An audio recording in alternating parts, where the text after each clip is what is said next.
Absolutely. All right.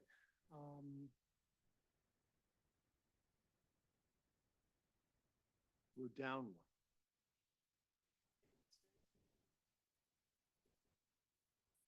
No, Ronnie's running around.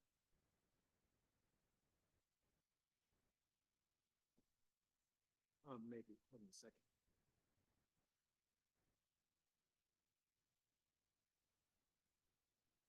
No, this is spam. This is not.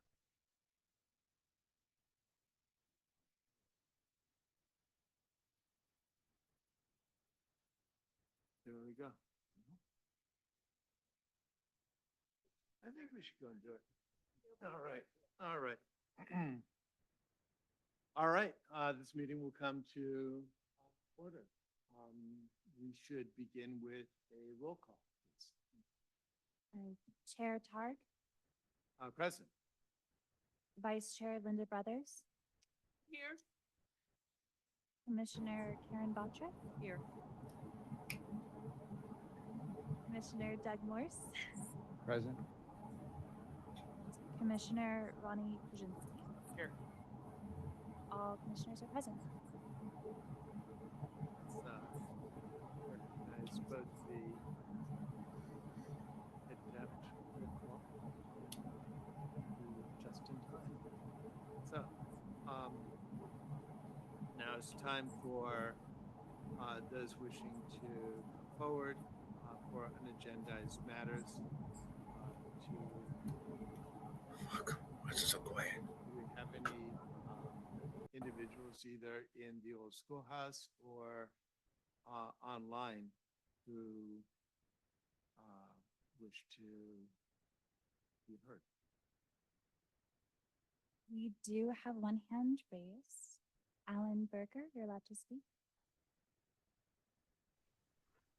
Yes, my name is Alan Berger. I'm the attorney for Dr. Martin Miller, and I wanted to speak about the proposal to rezone the Dorothy Ford open space, if the board will allow me to do so. This wouldn't be the right time to do that, but we appreciate your being present. This is for unagendized matters. I see. I will wait till the proper time then. Thank you. Appreciate it. We'll look forward to hearing from you.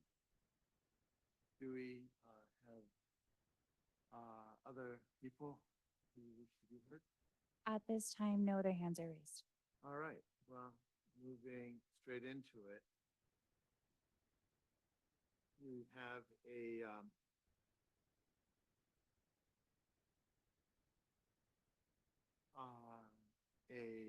AB 2449 considerations. We do not have any. Commissioner Morse, it's lovely to see you. We should then move directly into the agenda, which pertains to Dorothy Ford Park. And there are three separate items pertaining to that amendment code. Hello, this is Terrence. I can barely hear you on this side. Can you guys hear me?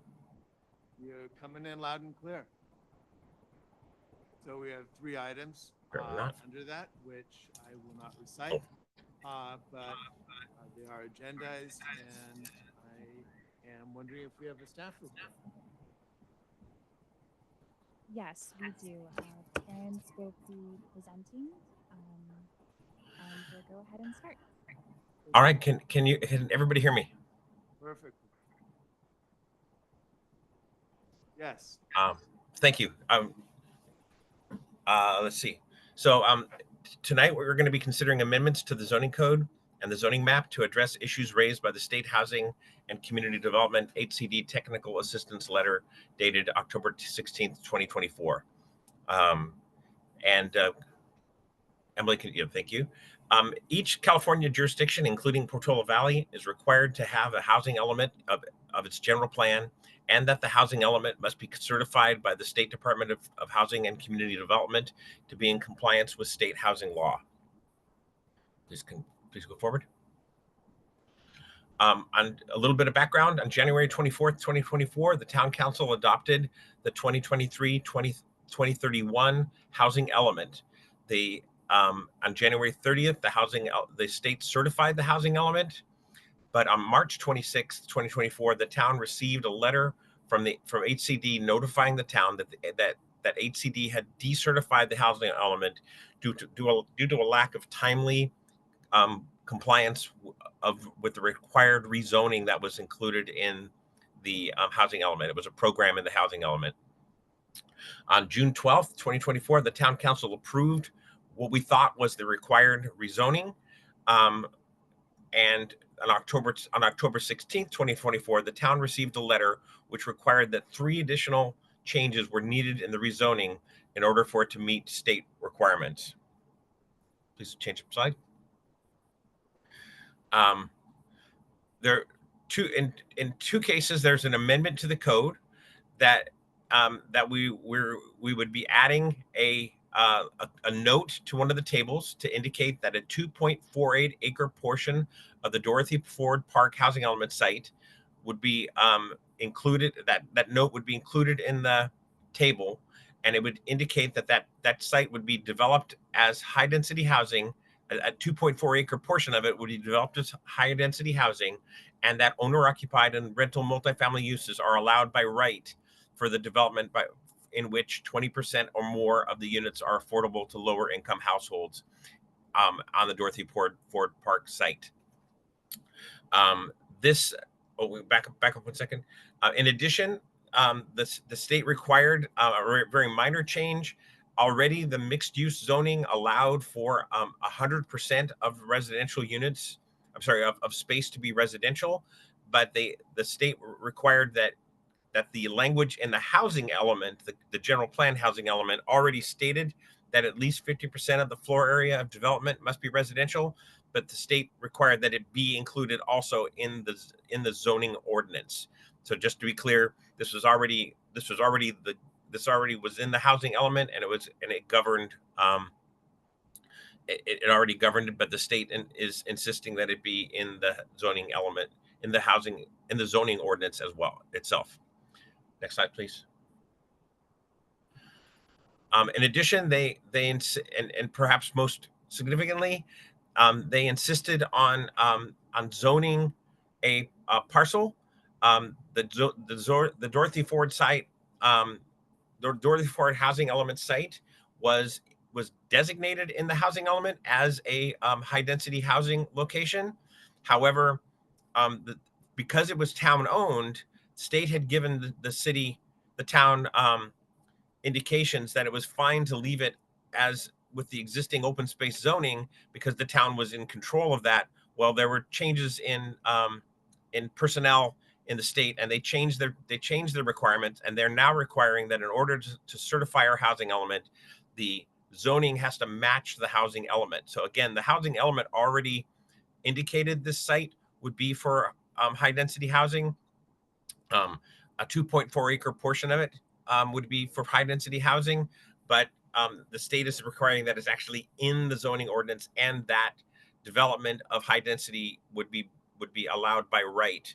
I need to stress, and I'm going to say it more than once, that since this property is town owned, nothing can happen on this site unless the town council, with the advice of the planning commission, makes a future recommendation for a project. So this property is completely within the town's control, and rezoning doesn't actually force the town's hand. I really want to stress that. Can you flip the next page? So there's some question and controversy over whether or not why we're proposing to zone the entire 7.5 acre site of Dorothy Ford to high density housing when only a 2.4 acre portion is actually indicated. Well, the reasoning behind this is that the site, the 2.4 acre site that was included in the feasibility element didn't have exact boundaries, and as we tried to develop a detailed meets and bounds of a 2.4 acre site, it became impossible to do without encroaching into the riparian setback and into the scenic setback And so the idea was to instead of trying to create a site that is sort of irrational because it's not truly developable, that the entire site would be zoned, and that if this project were to go forward, there would be further analysis with probably with a housing developer where we would look at how we could make this happen. Of course, there is hope in the town that and a lot of work has been done to try to identify an alternate site to the Dorothy Ford housing element site, and it is hoped that that we'll be able to achieve that and then replace this site with some of the sites that are been worked on by the ad hoc housing site evaluation committee that actually just recently indicated 4 sites that should be pursued by staff to do some further investigation. So I want to be clear that given the site's constraints, and particularly the riparian setback, that there really is no easy way to create a 2.4 acre site. Therefore, to meet the state's requirements, the entire site is zoned for high density housing. However, as noted in the previous slide, there is a note in the zoning ordinance that says that only a 2.48 acre portion of this site can be developed as high density housing. That has the force of law, even though it's a footnote in the table.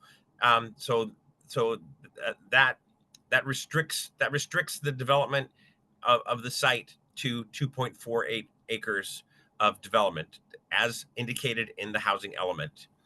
Next slide, please. So the proposed zoning ordinance amendments are minor changes that are consistent with the housing element. It should be noted that in regards to the Dorothy Ford housing element site, the property is town owned, and the actual development would require further action by town council. There is a deadline for progress on the development of the site. A request for proposals would need to be issued to the affordable housing development community to look for firms or organizations that wanted to try to develop the site. That request for proposal would need to be sent out by January of 2026, and there's a further deadline that construction would be needed of the project by January of 2031. The town will need to comply with this schedule unless the housing element is amended by town council action and adding a replacement site. Such an amendment would require HCD review and approval to maintain our certification, which we hope will be forthcoming if these changes are made. Next slide, please. Any questions for me at this point? I'm sure that there are. Mr. Morris, Commissioner. I don't have any questions. Okay. I have 3 questions, and they're kind of yes/no questions. The first one is the RMF 20 to 23. Right now only applies to Ladera Church affiliated housing site, correct?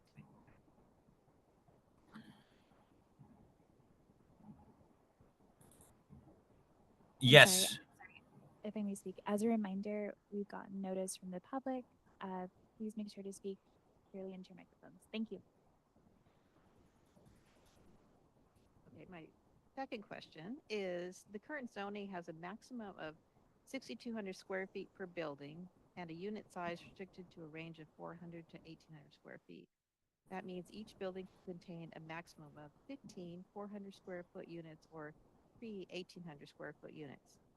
For a parcel such as Dorothy Ford slated for 50 units, that would require a minimum of 4 buildings with most of the units at the minimum size. Is that a reasonably accurate assessment of the numbers in the table? The actual development of the property on the project on the Dorothy Ford site is only conceptual in the feasibility analysis. It could be configured in different ways depending on the response to the RFP if one was ever issued. But wouldn't the requirements that are in the zoning be required? I mean, we're restricting it to this very particular thing with this building, what do we call it? Square feet per building. Would that not be in the RFP? No, it would not. It doesn't restrict anything in particular. The zoning simply states that 2.4 acres needs to be developed at a density of at a high density. It could be configured in different ways, different than the feasibility study showed. And frankly, in order to stay out of the riparian setback, it would probably require quite a significant departure from that plan. I guess I'm even more confused. So it sounds like we can ignore the table, is what you're saying? No, I'm sorry, the table in the zoning ordinance? Yes, that's already been adopted. It's about the development. I Right. think there are development standards for R-MS.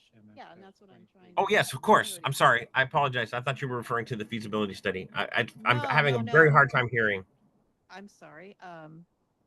I'm referring to the development standards, that the maximum square foot of a building in this zone is only 6,200 square feet. And so if we're trying to put 50 units anywhere outside of Ladera Church, or even, 30, 40, 50 units, whatever it might be, that would require quite a few number of buildings. And that's what I was trying to get at. That's correct. Okay. That's correct. Unless the town were to modify that in response to a developer's request. Okay. Okay. Thank you. I understand that there are some challenges being heard on the part of residents as well as Tarrant Civic Mass commissioners to speak extra loudly. There apparently is an issue that needs to be resolved in the future. Ronnie.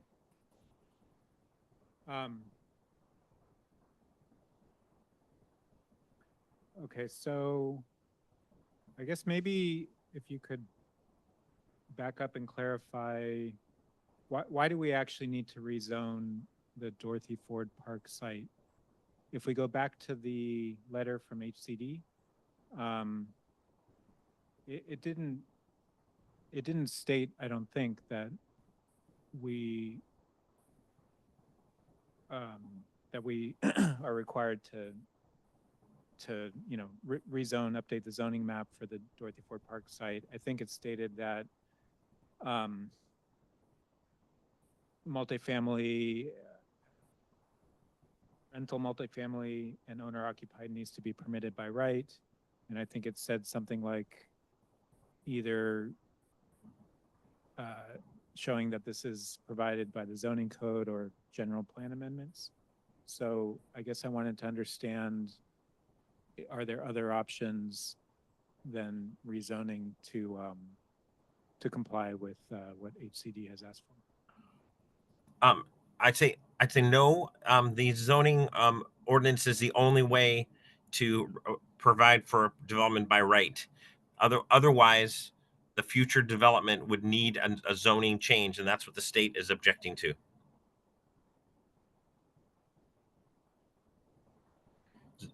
Development by right means that is consistent with the zoning. Just backing up for a second, the general plan is like the constitution for development. It gives out the vision. The ordinance is the law that governs the development of a site, and the state now objects to using the general plan only as the indication of the intention on that site. They want it in the zoning code by right. So I guess after HCD sent their letter, have there been conversations between yourself, staff, and HCD, and I guess clarifying this point that in order to comply with this letter, that we need to rezone the site? No, there haven't been any other conversations. I've kept them up to date, but they don't respond. I see. Okay. Okay, go ahead. Oh, Mike. It's Linda, one of the questions I was going to have for you is whether you negotiated any aspect of this, or you've just taken this point blank from their demand. The answer is yes. Staff has been negotiating these points with HCD for some time, and the conclusion was reached. The outcome of that negotiation was reached that it was fine to leave it in the housing element only, not in the zoning ordinance. And then in the interim, in the intermediate time, staff changed, and that the deal was changed. So they now require that the site be zoned, that the site be zoned for this project so it can be developed by right. And since that staff change at ACD, there's been no further negotiation on any aspect of this? Is that what I'm hearing? Correct. Thank you. We already we argued, we used all our arguments and in detail as a part of this project. That when they first decertified, there was conversation between staff. I wasn't involved with the town at the time, but there was conversation with staff back and forth. A lot of information was provided, but ultimately, even after they reviewed our information, they are requiring that we do this rezoning. And by the way, this is an approach that the state uses across the board. This is not, it's not singling out Portola Valley. They have a standard. They want to see the housing element sites being developable by right. Even in the case, and what our argument, our forceful argument, even in a case where the site is controlled by the town, they still want to see the zoning put in place. So we did not attempt to go back down the road of that negotiation. We were roundly rejected, and it was deemed to be important to get this moving quickly, so that we can get back in compliance with the housing element.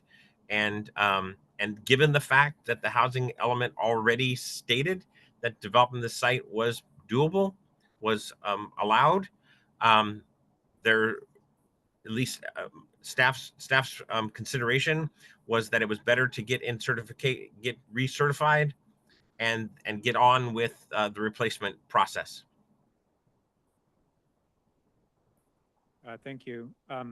My next question is, I guess back to this point about, or question about why rezone the entire site, which you did comment on and clarify a little bit in the staff presentation.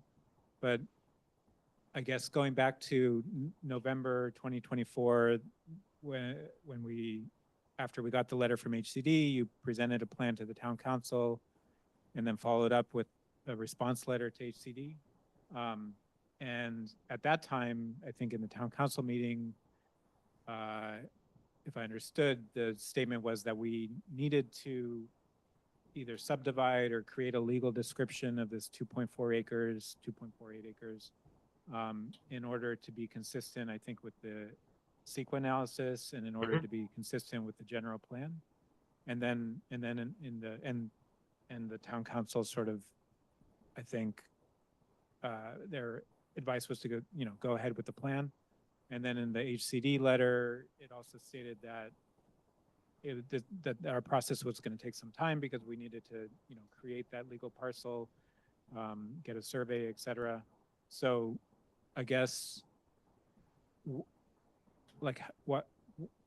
how and why did that plan change? And in terms of the legal aspects, why do we now think that it's okay if we thought that it wasn't okay before? Well, the last question first. It's always okay to zone more land than is required. So that doesn't bother the state at all. What happened was, in the process of looking at the sites and trying to create a survey and a meets and bounds on the 2.4 acre area, I dug into the history of the creation of the sort of the concept, and there's a disconnect between what's actually on the land. Most strikingly, the riparian top of bank. Our setback is from the top of bank on riparian setbacks. It's not from the center of the creek. And there was a disconnect in that feasibility study, which made it impossible to recreate a site that matched the 2.4 acres without showing development in the riparian corridor, which I thought I felt was going to really raise a lot of concerns at HCD if we showed a site in detail, which had area that clearly could not be developed on. On the first point, you said it's okay to zone more than required, but what about consistency with the CEQA analysis or general plan? Well, it's still consistent because it's, even though the whole acre is zoned, the whole 7 acres is zoned, it's limited by the note in the table to 2.48 acres. So it didn't change anything of what was allowed. It's just sort of how you get from A to B, not a change in B. The ultimate outcome of, if these changes were approved, would be to allow for a 2.4 acre site for development. It just doesn't identify exactly where that site is. However, it does not change anything from what was in the environmental analysis, and it matches exactly the concept in the housing element, which is the part of the general plan. I see. Okay.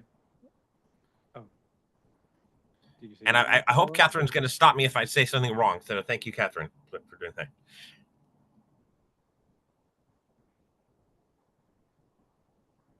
May I follow up on that point? Sure. What aspect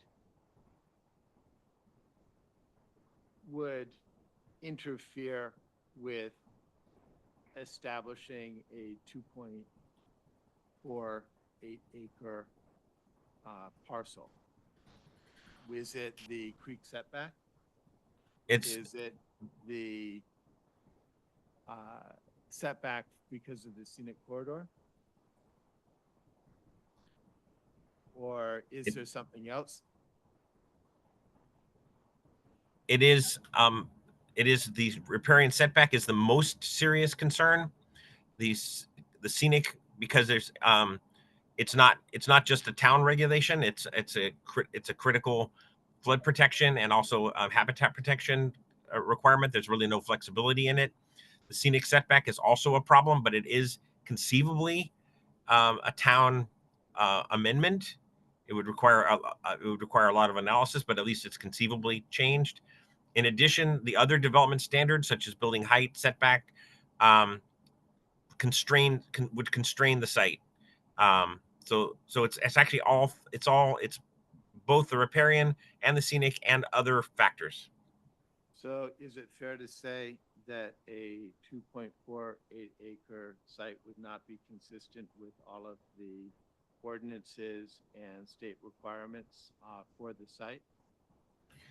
No, a 2.4 acre portion of site that didn't encroach on the riparian setback and didn't encroach upon the scenic corridor or encroach upon the deed restricted baseball field? Exactly. If there was a site that could be developed that's 2.4 acres, it would be feasible. But where exactly that boundary would be, and whether or not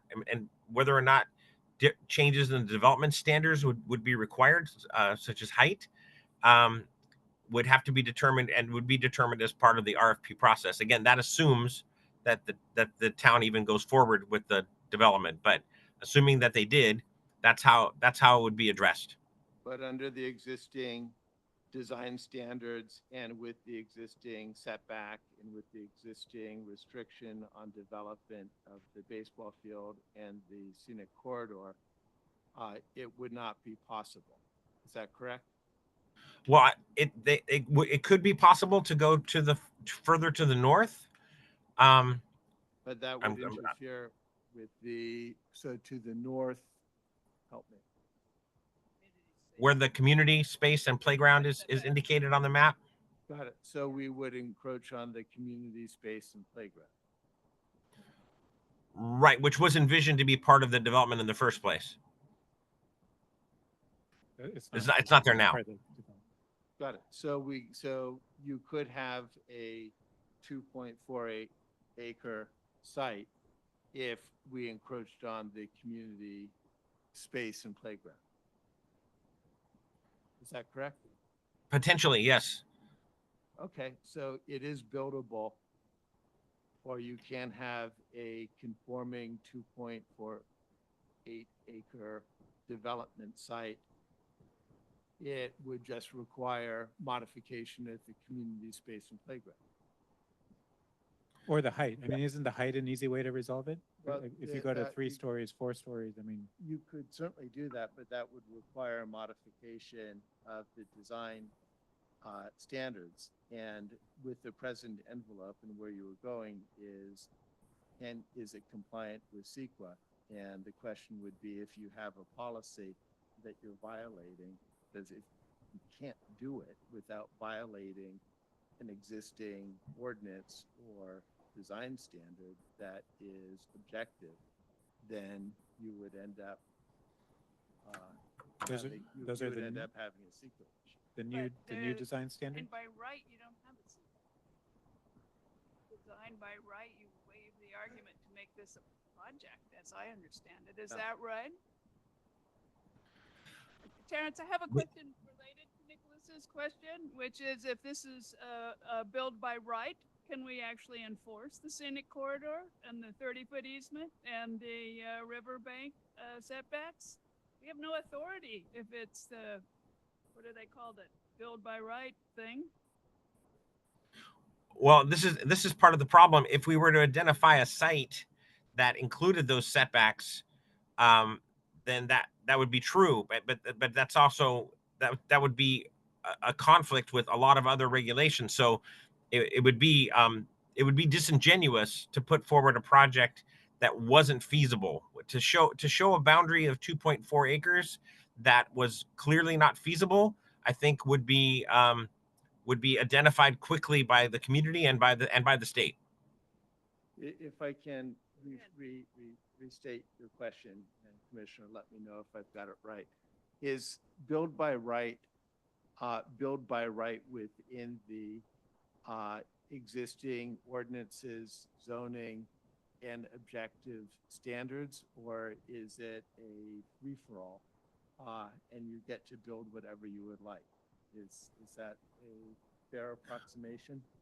Well, my understanding of build by right, maybe Terrence, you can correct me on this, is that we can't require a conditional building permit. We have to agree that whatever proposal comes forward is not a project under CEQA, and 2 or 3 other elements are part of the by right development. Can you clarify that for me? Yes, essentially it means no discretionary action would need to be taken by the town. It would mean that all the other actions would be at a staff level. That by right means there's no discretionary action allowed by the town to build a project like this. And is that any different from the builder's remedy that we're subject to right now anyway? Well, yes, largely because it would only affect this site, which is within the control of the town. So this site is the only one that would be in that mode, and the town owns the property. So when you're referring to as right, it has to do with entitlements, not about property ownership. The town does not give up its right to control its property, and the town is still in control. This was the argument that we stressed with the state over and over and over again. And they like to follow a one size fits all approach. And which obviously, when you're looking at a town like Portola Valley, is a challenge. So we've made this argument, and so yes, the builder's remedy would apply to any parcel in the town. This in this case, this by right only, this particular by right is only affecting the parcel that the town has complete control over development of. I understand what he's saying. Sorry, Ronnie, we interrupted your question. Ronnie? No problem. I think I have probably one more. Okay, so if we go forward with the rezoning and then at some point we want to, let's say we find an alternative site and we want to undo it, or if we just don't modify our housing element, but we somehow have other development in town to satisfy RENA and we get to a point where we want to undo this zoning, what are the legal constraints and or issues with HCD that we might run into in the future? What would we need to do to be able to, let's say, zone this parcel back to open space? It would require that another site be found, which is exactly what the town's been working towards. So it would require that an equivalent site or more in terms of number of units, and sorry, in terms of area zoned, an equivalent site would be found. And so concurrently with the new site, this site could be returned to open space. Does that happen as a matter of right? Or is that a discretionary matter in the view of HCD?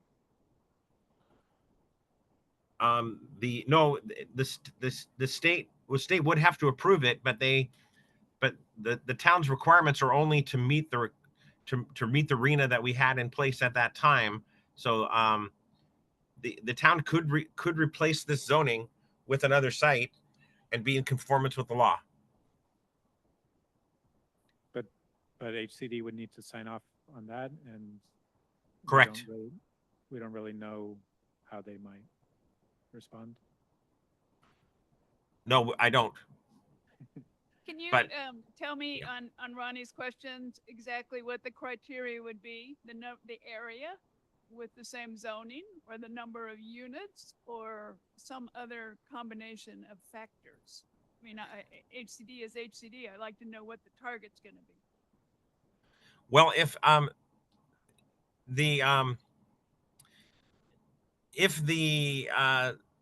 again, given that the site in our general plan, the housing element indicates a fair amount of information about what it'd be developed there, and notably 50 units of low-income housing. The site that replaces it would need to, the site or sites that replaced it would need to meet that requirement. Would And need to that's meet the only requirement that you think it needs to meet, Terrence? anything in the housing element would need to be met. No, nothing further. So that would include the general standards in the affirmatively furthering fair housing? Yes. Got it. And if, let's say we found a site in the near term for 25 very low income units and went forward with that, and then 5 years from now, find another site for 25. And at that point had satisfied our RENA, would we be likely to be able to rezone Dorothy Ford Park at that point back to open space? It's a little hard to answer that. It's kind of a hypothetical, but yes, I mean, obviously, I would suggest that a conversation would occur with HCD about that. If if half the units could be identified quickly and another half of the units were down the road, you'd want to talk with them about how this was done.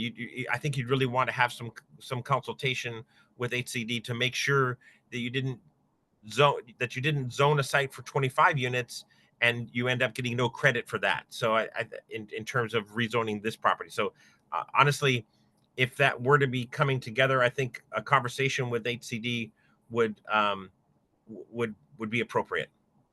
And you're suggesting that conversation would be appropriate at the time we've hypothetically found the first site for 25 Correct. units and we're rezoning that?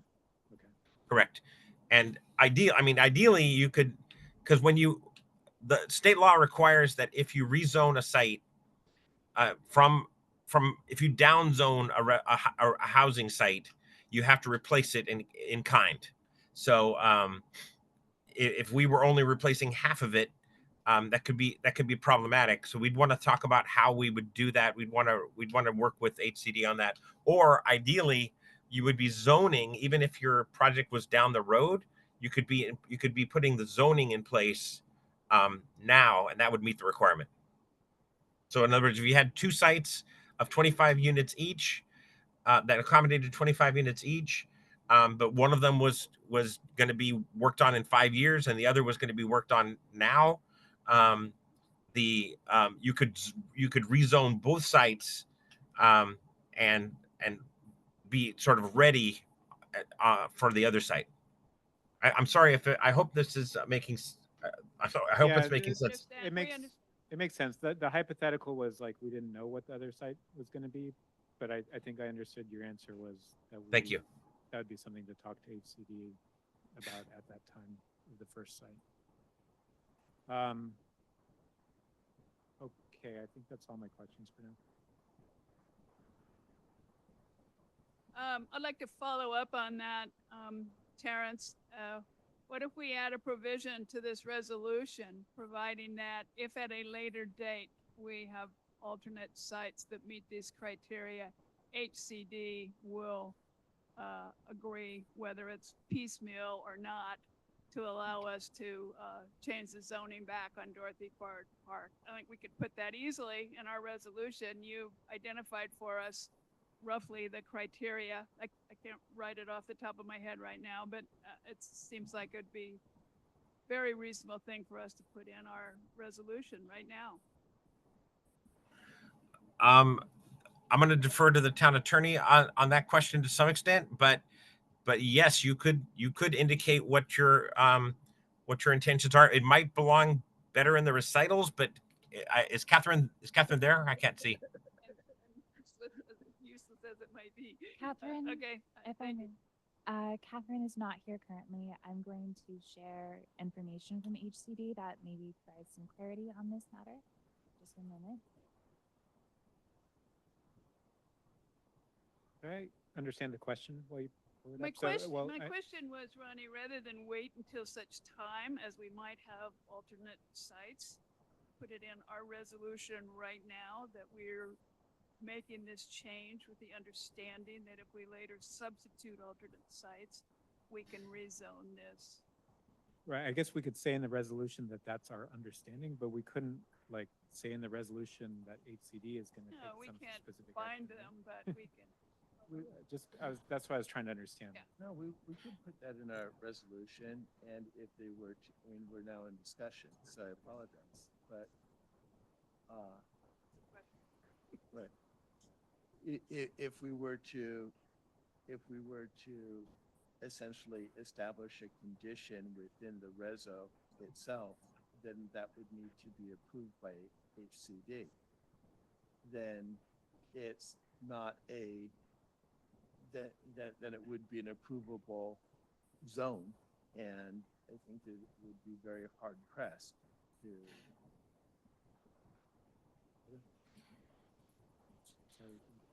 Yeah, I just something up here. Just to reiterate some of the things I heard, you can put some some ideas in the resolution, but it's not binding on the state, and it doesn't, and it wouldn't be able to be, actually holding up the by right development of the project. But if you wanted to, if there's a way in the, I think in the recitals to indicate the intention of the town, I don't think there's a big problem with that. But it's not binding.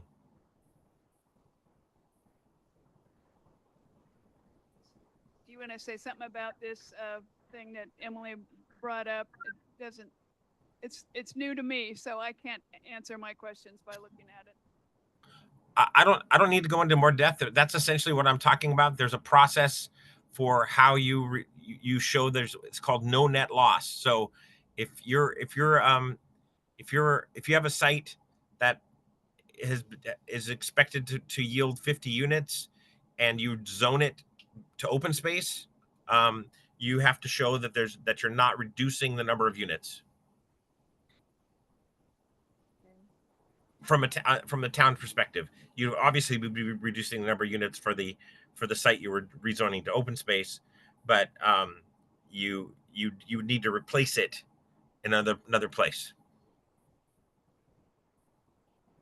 Let's see. My other questions, I think, about the actual amount of property there were raised by Ronnie and Nicholas. But I still don't understand with this by right development how we quote unquote enforce the stream setback or the corridor setback, let alone the conservation easement. I don't want the answer to be because the town owns it. I want to understand it from a regulatory perspective. Sure. Even if the town didn't own the property, development would have to occur in conformance with our development regulations. So our stream setback would have to be honored, and as would our scenic setback. Nothing in the approval would provide it. So as requested, I didn't mention that the town controls the development, but even if it was owned by a private developer who wanted to make something happen, they would still have to comply with our development regulations. They would just comply with it at a staff level. Okay, thank you. That helps me a lot on that. I guess my final set of questions are this relate to this reliance on the fact that the town owns the property. It seems to me we act, at least on the planning commission, in a regulatory enforcement kind of mode, not as an owner. And I don't know how I can take off my regulatory mode and say, oh yeah, that's fine. Maybe the council has that prerogative, I don't know.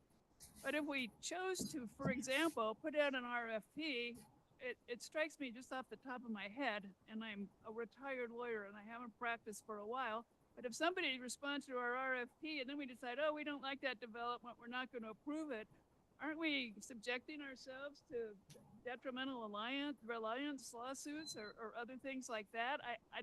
It doesn't seem like it should be that simple to just say, well, we're the owners and we can control it.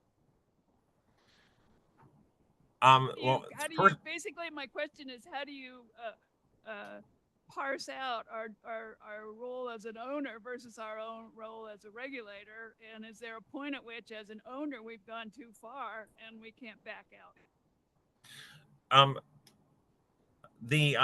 First of all, any kind of RFP always includes language that says that we may select a firm, we may select two firms, we may not select any firms, and so many words. We always in an RFP make it clear you're not binding yourself to select any one of the firms. You're just getting input and ideas. And so there's that.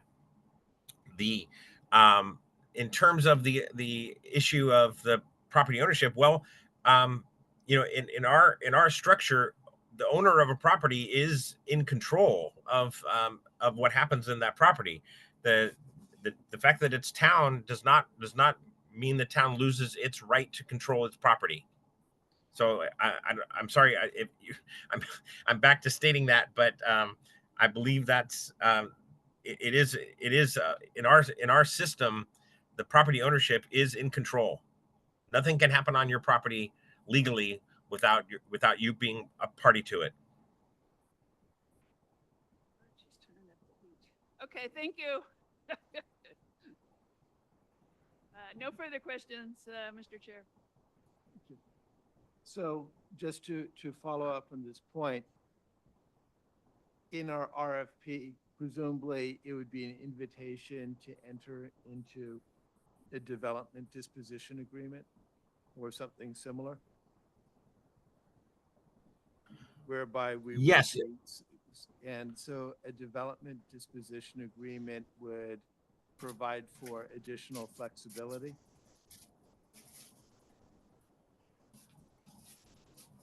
I'm sorry, Mr. Chair, I didn't really understand your question. It's So it's very hard to hear. A development disposition agreement is a contract between a developer and a municipality in which the developer agrees to build something, and in turn, the municipality would transfer or create a ground lease to the developer for some agreed upon amount of money or none at all, which would allow for additional flexibility, which would harmonize our regulatory position with our ownership position. Absolutely. That's the next step that you would take after an RFP selection. There are a couple different ways to approach it, but a disposition and development agreement is a typical way of doing that, just as you indicated. So that would be akin to a sale of the property, or you'd be selling part of the property rights. But that of course would be a bridge that would be crossed after the RFP process.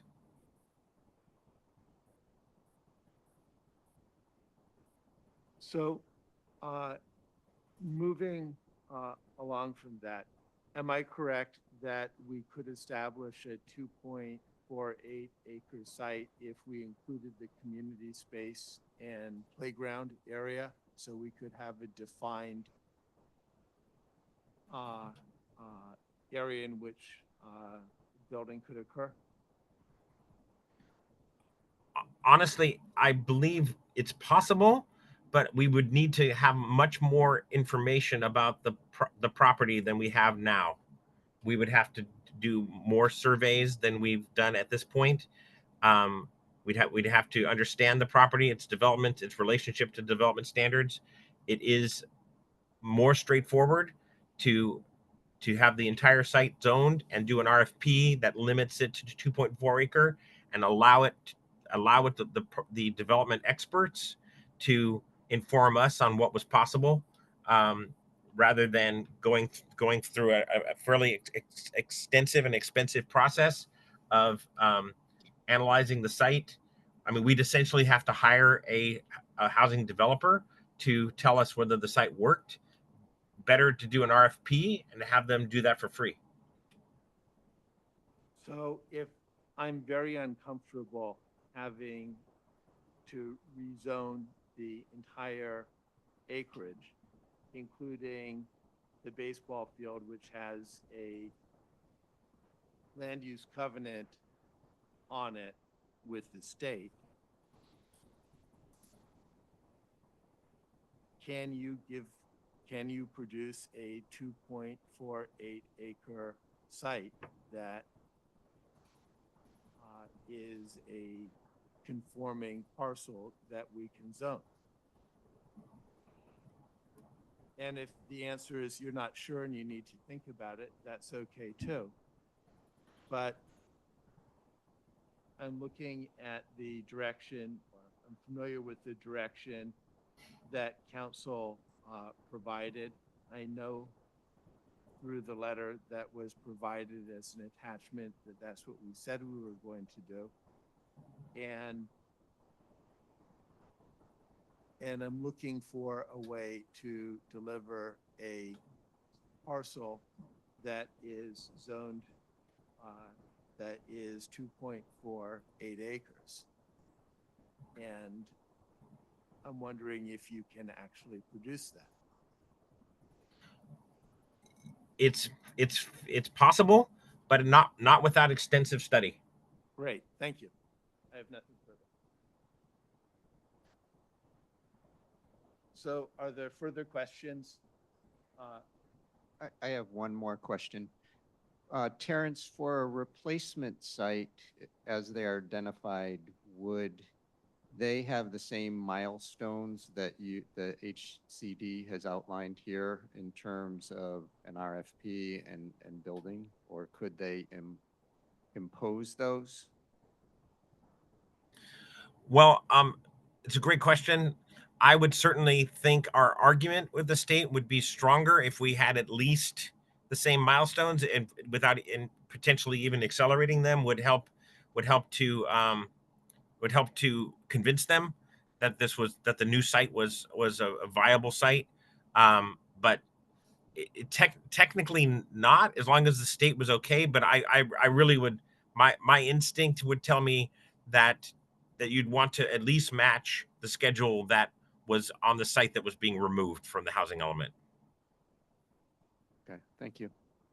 I guess I'm so sorry. I do have one more question, and that is, previously you had stated that we had, or HCD had agreed that we wouldn't need to create the specific parcel, and then and we reached an agreement with them. Is that correct?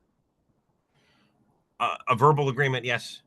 So it was a verbal agreement. Did we memorialize that or have contemporaneous notes? Did they recall that they did that? Did we exchange emails with them? Was there a misunderstanding on our part? Not a misunderstanding. At least not in my sense of things.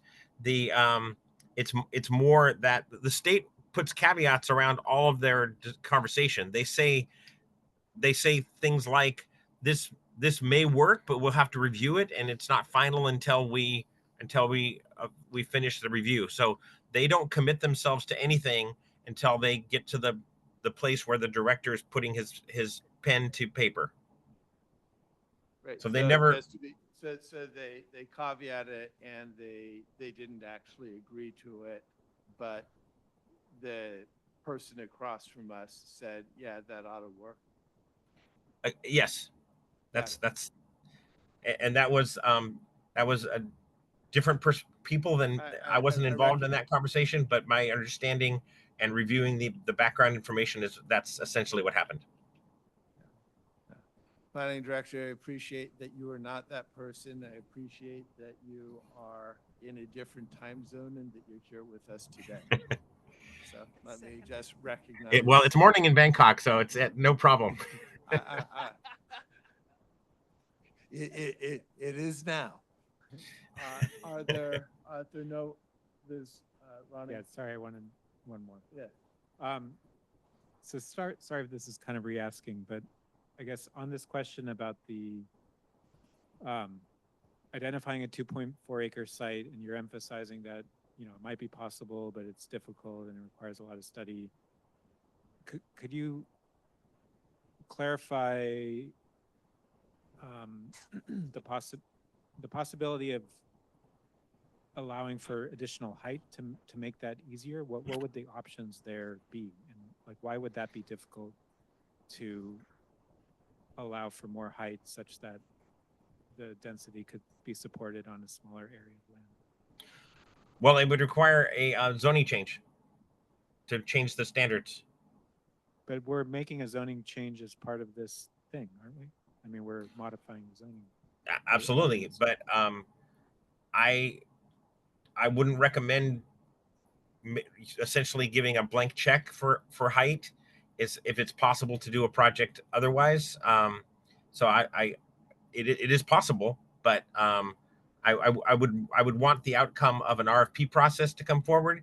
You could have a developer that says they can make the project work within the limits, and you could have a developer who could make a better project because it was higher. The town could evaluate that as the owner of the property. The town could evaluate those kinds of options once they had them in front of them. Even though it would be a development by right, Terrence? Yes, it'd be by right, but there could be some changes that an RFP process, often the developer will come in and give you 2 or 3 options. If you change X, then you can, if you change X, then you can do Y. They don't necessarily restrict themselves to what the development regulations say. However, but we don't know that until they actually respond.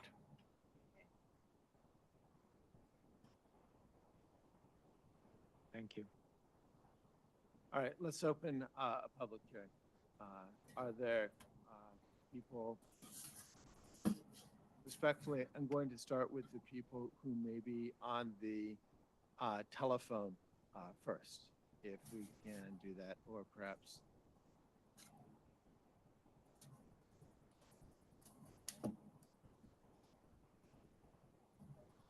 Sorry.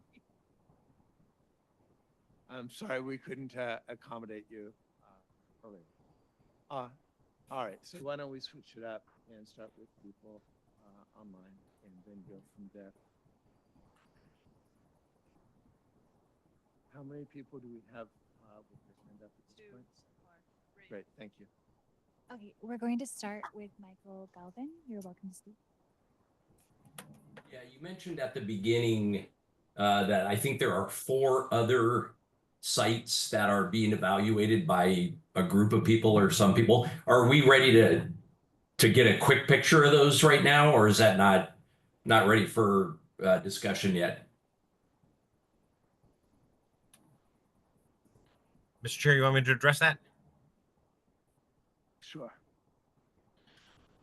The town council has had a report from the ad hoc housing site evaluation committee. I may have mangled that.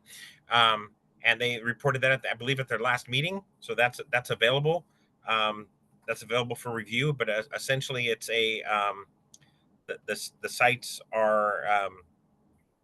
Well, I can't remember off the top of my head, but those sites and their pros and cons were talked about quite extensively, and the staff report for that item that was put together by the ad hoc committee is quite detailed and provides good input. Ronnie, can I ask what you recall what day that was so that you can flag it in the I think it was March 12th. March 12th? Yes. So you would be able to, Scalvin, you'd be able to review the minutes or the video, thank you, of the council meeting of the 12th. That's correct. I'm And the curious, agenda packet. is there a written report? In the agenda packet, there's a written Yeah. report. So it's not part of our record. No, but it's in Okay, thank you. the council's report, and it is a very thorough written report. Thank you. Rita Gomez, you're allowed to speak. Thank you. First, I'd like to say it's very hard for us online to actually hear the people in the schoolhouse. When Terrence speaks, we hear him loud and extra loud and clear because everyone has their volume all the way up. There was a problems in the schoolhouse last week, and I believe our town clerk said that there was the amp or Zoom wasn't turned up. We can hear Ronnie pretty clearly. He has a certain kind of voice that comes through. But everyone else, we are barely hearing you, and this is really important to us. So if someone can find that dial, please turn it up. I just want to say that listening to Terrence's report, it seems that, Dorothy Ford Park, with the with the field, the baseball field and everything else, it's all included. With Ladera Oaks, it's all included. It's not clear what parts of the land will be used. And, that ad hoc group that's been looking at other sites, they've been working so hard, and it gives a lot of the residents encouragement that there can be other sites. And if it has to be for the paperwork, Dorothy Ford Park, please don't put, it will be 50 units. that will then pigeonhole us into finding another spot with 50 units with the same view of whatever.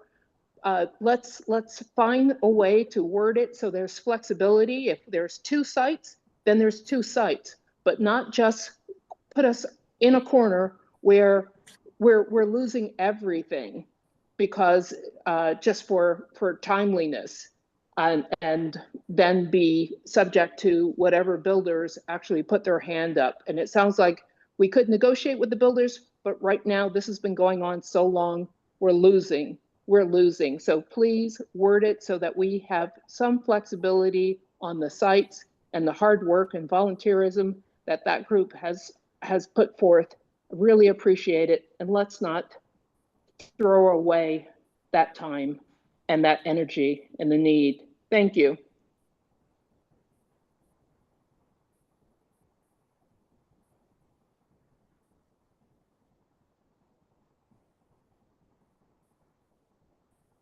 Karen Askey, you're allowed to speak. Hi, everyone. Can you hear me? Yes. Hi. Well, I know this is a tough decision. I wanted to follow up on a comment or a question that Commissioner Krasinski actually had, which was about if we had to do the rezoning. I went back and looked at that HCD letter, and it says HCD requests that the town revise its zoning ordinance and general plan, or provide written documentation clearly demonstrating the rezones and general plan amendments meet these statutory requirements. So I guess my question is the phrase after the "or," is there another way than rezoning? I just want to throw that out there. And then I just want to, I am on that ad hoc site evaluation committee, and we are finding potential sites, but certainly not 7.5 acres worth. And so I do want to make sure that we're talking about units, and it is not that we would have to find like sites based on acreage, because I just want to make sure on that. But I think that's what everybody said. Thanks.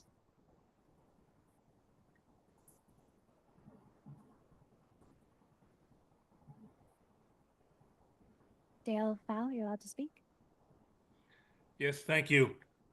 Number one, I would like to concur with Chairman Targ. I am very uncomfortable targeting a 2.48 acre site in here. I just don't think it can be done. You've got the ball field to the south, you've got the riparian corridor, the setbacks, and then you've got an easement, a 30-foot easement right in the middle of what might have to be done. So I don't think that can be done. I don't want it to be done. I object to rezoning the entire 7 acres. I think that opens up a whole nother can of worms. Number two, and I'm going to throw this out there, all of the doom and gloom about having a not approved housing element has not come to pass. It's been almost a year now since we have had our housing element disapproved, and there's been nobody wanting to build high rises along Alpine Road. So, I'm going to throw it out there, say, why do we even bother with this anymore? Let's just move forward and ignore these guys. Thanks. Bye.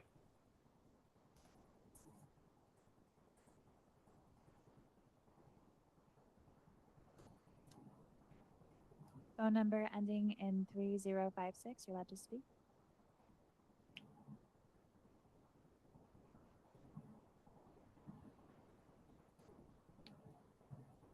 Hi, Dana Breen, 4680 Alpine.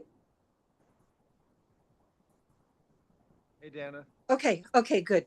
For me, always, and this has been years and years, we've talked about the general plan.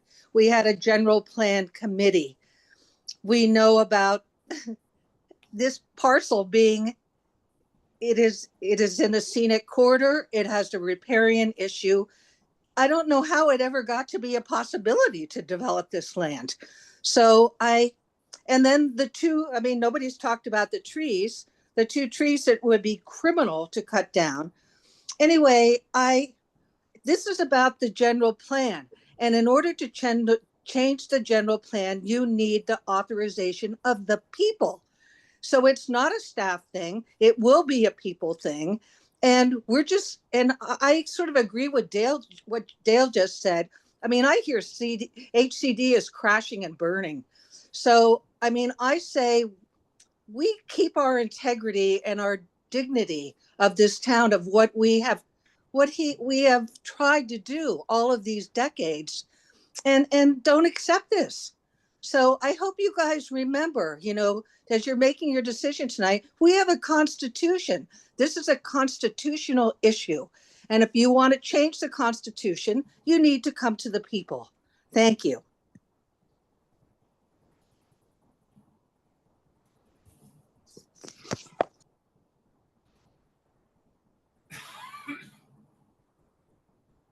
Giving another moment for any online speakers.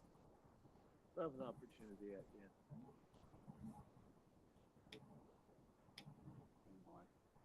Alana Berger, you're about to speak, or Alan? Yes, hi, this is Alan Berger. I'm an attorney representing Dr. Martin Miller, whose property is directly opposite the road from the Dorothy Ford open space. I just wanted to make a couple of comments, and I'll make it brief. I think there's a misconception here. I understand the HCD housing element requirements, but HCD didn't come to Portola Valley and say, we want Dorothy Ford Open Space Park. That was the city that suggested this park as a way to solve that building element issue. There are other sites. I've read the ad hoc committee report very closely. I think they did an amazing job. They identified 9 or 10 sites and then selected 4, all of which were better than this site. And I'm disturbed that all of a sudden now there's a time crunch. I've been opposing this project since March of 2023, and we still don't have an alternate site, which I find disturbing. Just on a couple of points of why, and by the way, approving this zoning, I think is from 30 years of doing zoning work and litigation, that's a slippery slope towards a development. The fact of the matter is that the city's own geological maps show that this open space is on alluvial soils, and I'm quoting, with high potential for movement during an earthquake. We talked about CEQA. They talked about a negative declaration. As most of you may know, the governor has now paused CEQA, so that's no longer an issue, but the principles still remain, which are economic and social changes is clearly lowest property values in the area. And can anybody really anticipate 20 low-income housing on Alpine Road? Somebody just mentioned there's trees. You have to remove numerous old heritage oaks. You have noise, traffic, and congestion. This is a fairly narrow road. Can you imagine the traffic and the noise that will be created by 50 new homes? And I understand from looking at the record that the Woodside Fire Protection has serious concerns about this site from a fire safety issue. Let's not forget Paradise, California, and this would not be completely different. The property is indicated on a designated active and shallow area. It's on a fault, an earthquake fault. And I think more importantly, this property was dedicated in perpetuity. And I think that changing property that was dedicated for the good of the city to some developer for housing will chill future donations of property to the city if they know their wishes. If the donors know their wishes are not going to be followed through on. Thank you. That's all I have.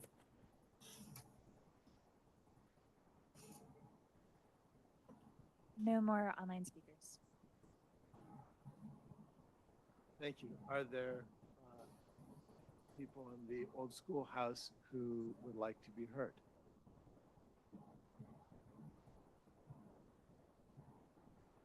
You can step forward to the, that's functional, that works too. Good evening. My name is Mark Lockereff. I've lived in Portola Valley for 32 years at 349 Cervantes. Also, by way of background, I coached youth baseball for 16 years in the community.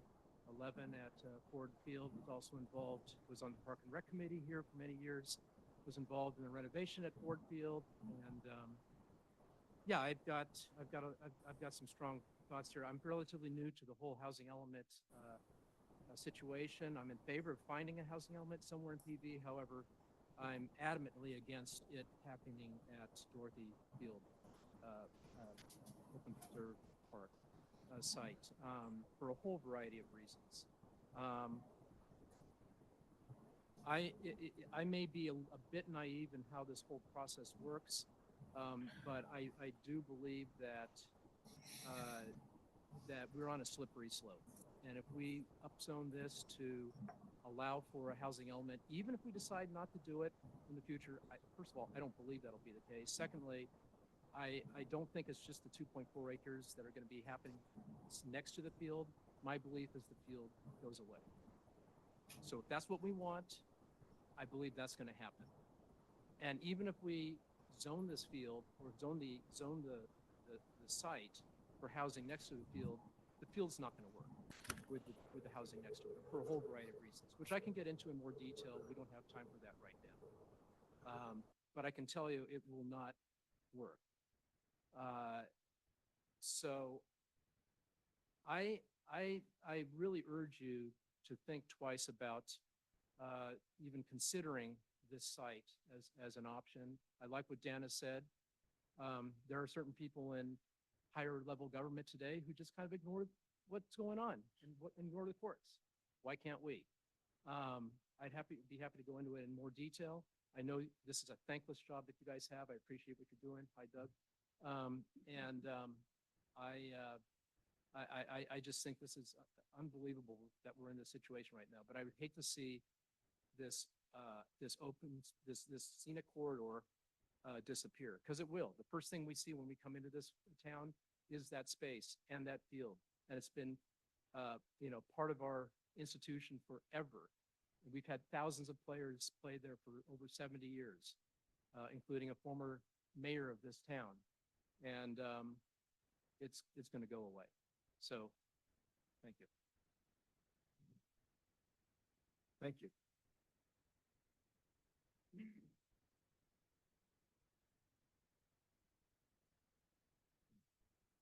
Hi, I'm Randy Gabrielson. I'm a 22-year resident of Portola Valley. I live at 171 Crescent Avenue in Portola Valley. I'm kind of a baseball guy, like from a baseball family. Right? My grandfather was teammates with Lou Gehrig. My dad was teammates with Hank Aaron and Willie Mays. I was teammates with Mark McGuire and Randy Johnson. I have a son who plays for the New York Yankees. So I'm a baseball guy. I coached 9 years with Alpine Little League. I was on the board for 6 years. That is a very special place. That's hallowed grounds for me, right? And to see, I understand development, right? I was in commercial real estate for 40 years. I get it, right? But once you upzone something, this board may say, oh, we're not going to take away the field. The next council or the next one after you, it's going away, right? And when you drive into that town, Portola Valley, that's the gateway. You don't want buildings, and you don't want 2 and 3 and higher buildings, apartment buildings or houses. That's not what you want to see when you pull into the valley. You want to see that open space, that field, the Rosati's, soccer field. That's what you want to see. That's who we are in Portola Valley. It's a very special place, but once you upzone something, I promise you, it's going to change and it's going to go away. I get you have a very difficult job. I understand that you have to figure out where we're going to put these houses, where are we going to do it? But you can't say, I'm going to pick the low-hanging fruit, and I'm going to just take this 7-acre piece of property that's right there. It's pretty much undeveloped other than a baseball field. Well, that baseball field, 600 kids play Little League Baseball every year. And that's tens of thousands of families that have been there. Grandparents, uncle, aunts, siblings come to that field and sit in the stands every year. So your task is not easy. I wish you the best in trying to make the decision. But remember, this is Portola Valley, and don't give away some of the jewels that we have here. Thank you.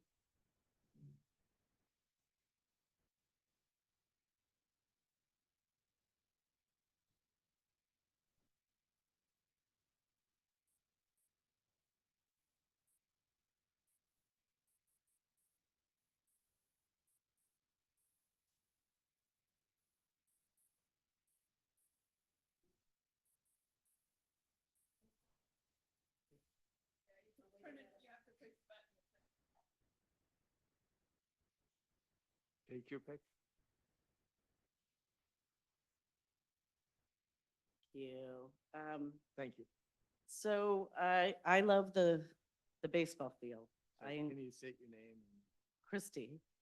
I really love the baseball field. When we came to this town, we want to live here. There's the soccer field, the baseball field. It was a good feeling, and that's why we bought the house. So don't do what's easy, do what's right for the town and the residents. I object to the full 7 acres being upzoned when you need 2.48 acres.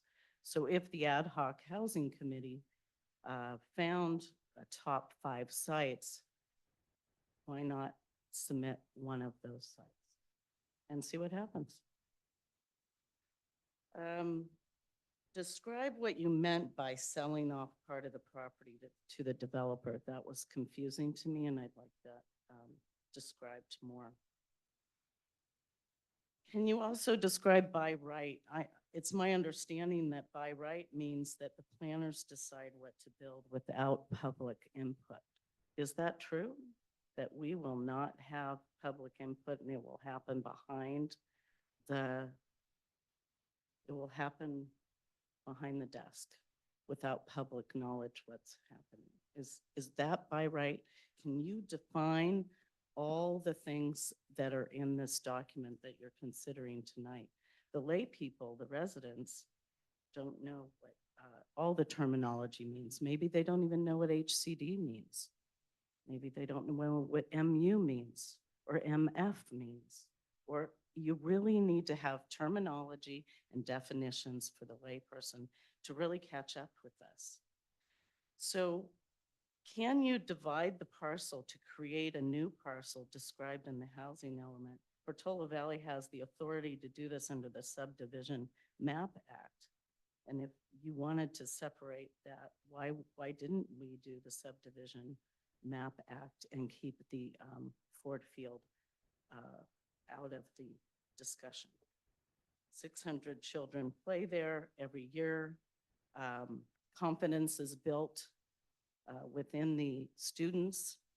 Confidence is built within a family, and it gives community, and we've enjoyed using that field. So please, please find 2.48 acres elsewhere and turn that in for a housing element. Thank you.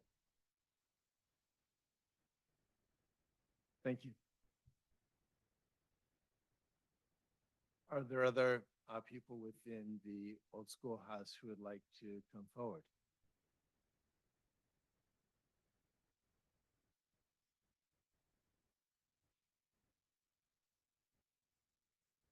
Looks like that's it. Anybody online?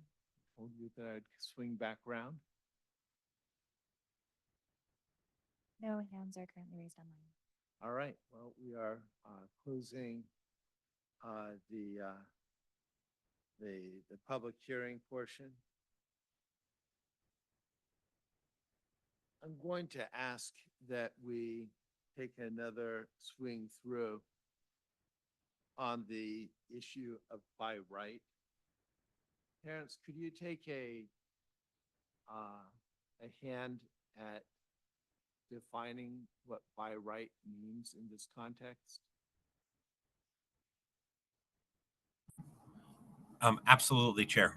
The by right in the case, if this property were not owned by the town, if it were privately held, by right would mean the development within the development standards would be permitted with a staff approval only.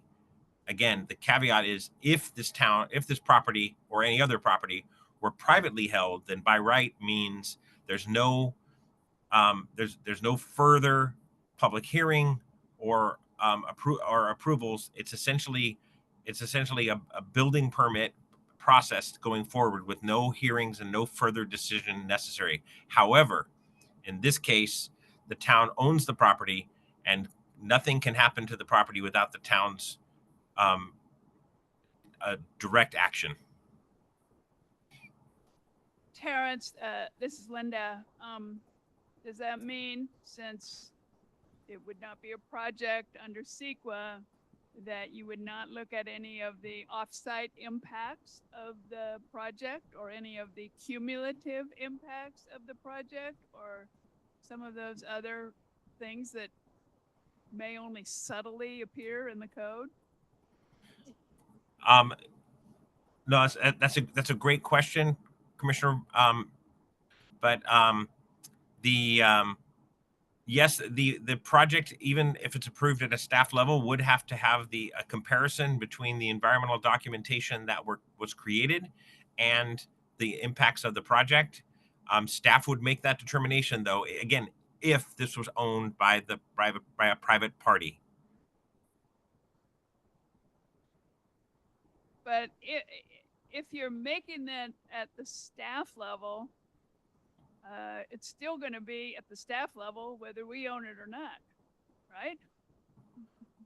No, the town would have complete control over the whether or not the property was developed or not.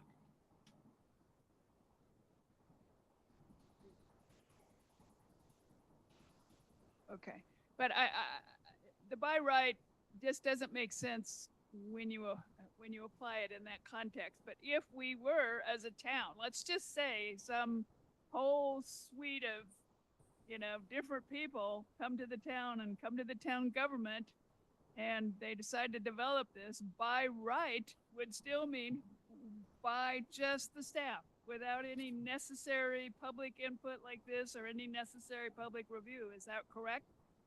That is not correct. The selling of property requires a public hearing and a development, a review process in and of itself. So the town cannot make a property disposition without public action. Well, I don't want to beat a dead horse, but I mean, you could imagine a developer who just wanted a 99-year lease or a ground lease or any variety of scenarios where they wouldn't quite rise to the level of selling it. So, no, leasing the property would also qualify. There's no way to dispose of any property right, and a lease is a form of property right. There's no way to dispose of any property right without a public process. okay, thank you. No problem.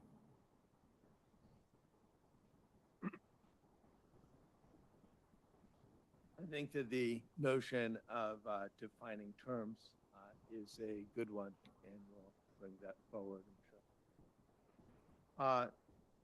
It's an appropriate time for discussion, and among the commissioners. And I'm going to begin with you, Commissioner Brothers. Thank you so much. Bury myself in my parka. Here it is, March. I was not involved with the development of the housing element. That was before I was on the planning commission, and I've always wondered about putting this property out there. I very much agree with a lot of the speakers about how this is really part of the entrance to this town. I digress for a minute, but a friend of mine who was in real estate got the job years ago of changing the corridor along Third Avenue and Fourth Avenue, where you get off of 101 to go into San Mateo. And fortunately or unfortunately, it was a lot of houses that needed a lot of work, so they put in a big development there. He was a developer, but for better or for worse, it was a decision by the town council at that time to sort of focus on the entrance to their town. And I feel very conflicted and in fact, negatively towards the housing element here, negatively towards what's on our pros here, because I don't really have a concept of how that works here. And I'm very sensitive and very much in agreement with the comments about how this is the field itself is an important part of our community and an important part of what I'll call the gateway to our town. The flip side of that is, as many of you know, I live at the ranch, which means it's also the only way I get out of town when the fires come. And if the fires come, and 92% of the time the wind is from the west, which means it's going to come and hit in my neighborhood before everybody else's neighborhood down there. So I have a lot of problems about the location. I have a lot of problems about not having a bigger vision for what the entry to the town looks like. And I'm very bothered by the fact that we really don't seem to have any negotiation leverage here at all. HCD's rules basically say, what's the word? Substantial compliance. Substantial can be 51%. It doesn't have to be 100%. And it seems like at every point we end up at the 95 to 100% level for substantial compliance. And I guess part of me feels very strongly that doing this with this by right proposal is no different very much from the builder's remedy. I mean, it'd be one thing if they ask us to change the zoning and took out the by right, but I mean, it's just like they're turning the corner on us at every point. I guess my final kind of observation is, to me, 7 is off the table. I mean, to me, it's maybe 2.4 max. I'm very sensitive to the comments about how even that will sort of damage the baseball field. When I was a little girl, one of the most disappointing days of my entire life was when I went over to the Little League field on Middlefield Avenue and was told to go home by somebody's father because I was a girl. All my little friends said, no, she's our best hitter. But I feel it in my heart when you talk about kids playing baseball, even though I was not allowed to do that when I was 10 years old. And to me, that's like using the Statue of Liberty, which I guess France is asking for us to give back now. So I think at the most, I'm looking at that. There was no discussion, but I went to a meeting of the Open Space Committee last summer, and even of the 2.4 acres, if you make allowances for these incredible historic trees that are over 100 years old, I don't even think we've got 2.4 acres there. So I guess that's sort of a self-defeating comment, but I just don't feel good about doing this. I will close by saying that the only way I would consider this if we limit the acreage, and if we have a constraint in here that addresses the fact that we have this ongoing activity. But even then, I'm not feeling favorably inclined to the proposal in front of us. Thank you. Ronnie?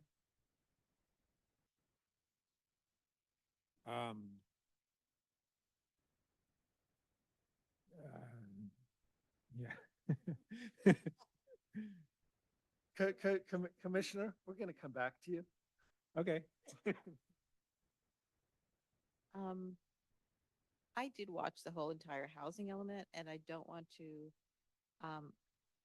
I'll call relitigate that part of it, but but I am personally quite concerned with this um, particular approach to rezoning. If we did it, I'm only comfortable if it's something that we know exactly what we're doing. I'm not comfortable with the 7 acres, and I'm not comfortable with the development standards because I don't think that's affordable housing standards. I think when I was in the ad hoc housing side element committee, I found out to my surprise that I have a contact that does affordable housing, and it's most likely going to be 1 or 2 buildings at the most. So when I look at those standards, to me, they're not affordable housing standards.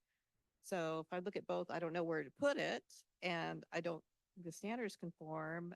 How could I pass an ordinance now and send that to HCD when it doesn't? It feels like we're just kicking the can, and I'm not a kick the can.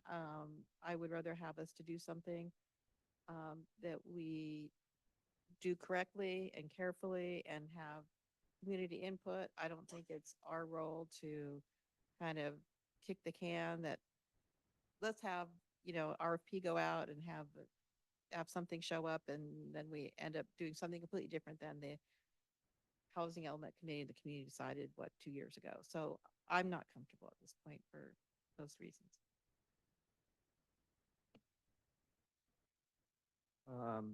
I don't have the benefit of being involved in the elements or the earlier meetings. I guess where I am a little bit surprised on this overall discussion because I kind of took as my starting point was June 12th of 2024, 9 months ago.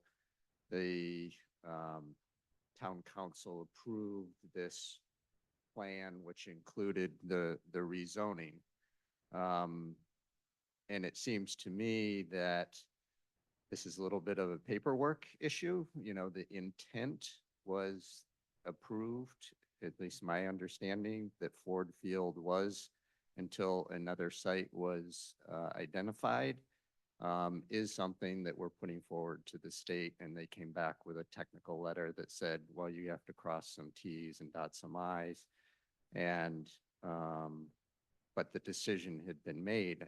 Again, I understand that it's very, emotional decision, and I wasn't involved in that.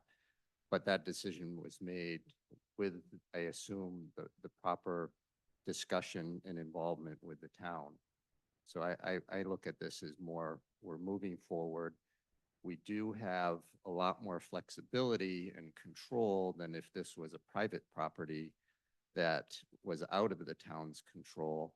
And it does sound like there's a very, good group working on alternatives. So in my mind, this really comes down to, do we need to do this now? Or in 2 weeks, are we going to have something ready with alternative sites that we can just kind of do a quick switch on the state? And say, we didn't really mean that we've been giving you for a couple of years. We really meant, these other properties. I don't have an idea of how easy it is to change, but it seems to me in that it was previously approved, it was previously discussed. This is more of a technical issue that we still have flexibility down the road. Thank you. I'm happy to go, and No, I'll go. you can clean up. I'll go. You could clean up. Yeah. So I guess to the point from Commissioner Morris, we did approve our housing element through processes, and Dorothy Ford Park is in there. I'm not including the Ford Field baseball field. And so, yeah, it makes sense that we need to, take some steps to do the paperwork that's required on the site. At the same time, we do have, potential, even during the housing element process, it was recognized that it was not a great site and that we desired to find alternative sites. And we do say in the housing element that we will try to find alternative sites, and we've done that, and we are, making progress on that, and potentially we'll have alternative sites to put forward. So, I think we are kind of operating in that background. I guess I kind of saw like three possible paths forward. The one I might have leaned towards is to try to respond to HCD, satisfy HCD's request, but without without the rezoning, which again, they didn't, as far as I read, like explicitly require in their letter. But I mean, I guess I'd be interested to hear other opinions on this, but it seems like from the staff feedback, probably not going to be a productive or viable path. So I'm maybe leaning away from that. Option number two is to kind of go back and do this plan of kind of having a survey, potentially doing a subdivision. It seems like now that'll also need to require, it seems like the new information is that it's going to be more difficult to sort of have a feasibility aspect to that, and will require even more work. In the meantime, we told HCD that we were going to do that back in November, and 4 months have already elapsed. So this would delay it, I don't know how many months further. And so I don't know. I think it's an option. I guess I'm not quite sure about the strategy of that and what that actually accomplishes, if that's a good thing for us to go after. The third option, I think the pragmatic option, is to basically move forward with the rezoning. I think it is definitely a comfort. The town retains control. No development can happen there without town action.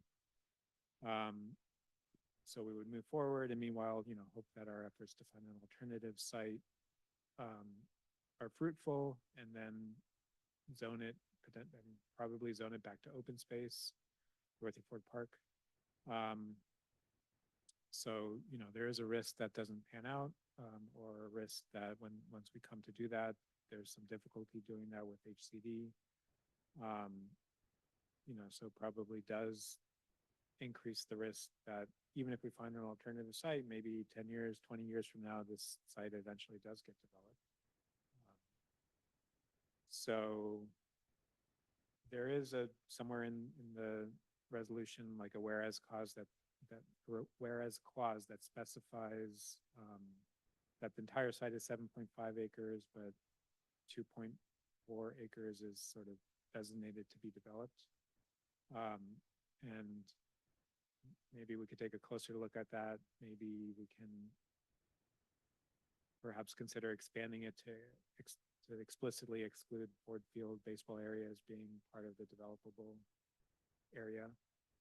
And then there's also, I guess, in the questions, there's some discussion about adding this, I guess, recital or somewhere adding basically our assumptions about downzoning in the future. And I guess I'm interested in maybe discussing that a bit further, and maybe that could be helpful as a tool here. So yeah, overall, I guess I'm probably leaning towards this pragmatic option of going forward with the rezoning. If our answer is no, we don't like what's in front of us, I do think we need to be kind of specific and direct staff of like, what exactly is it then that we want to see. Okay. Thanks very much. I appreciate it. There's challenges wherever we're looking. I feel like a runner that's caught between second and third, and run back and forth.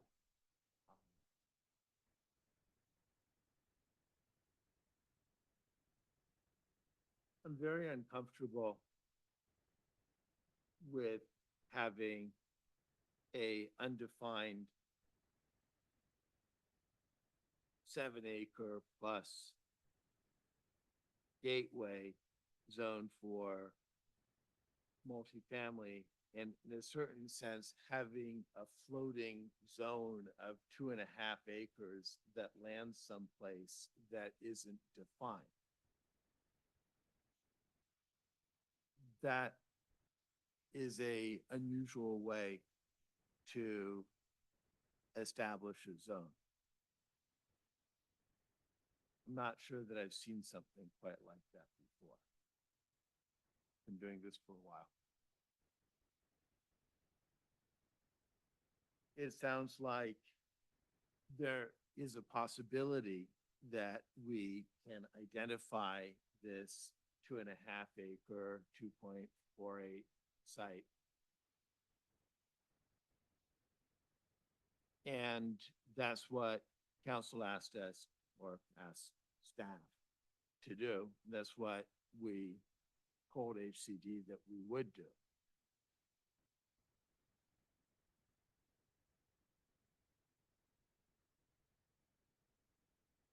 I'm also not interested in relitigating right now whether the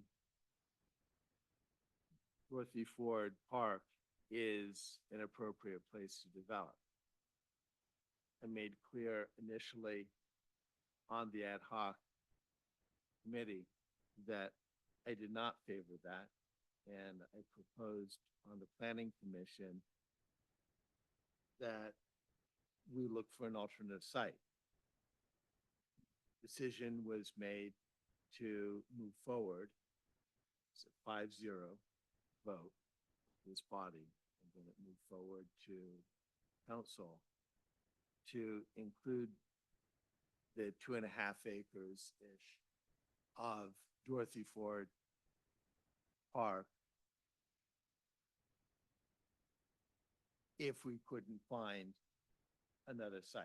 And that sent many of us, 2 of us here on this commission and many others, we heard from the chair, Karen Askey, earlier, to look for alternative locations, and they've come up with some promising ideas, but they haven't gelled yet.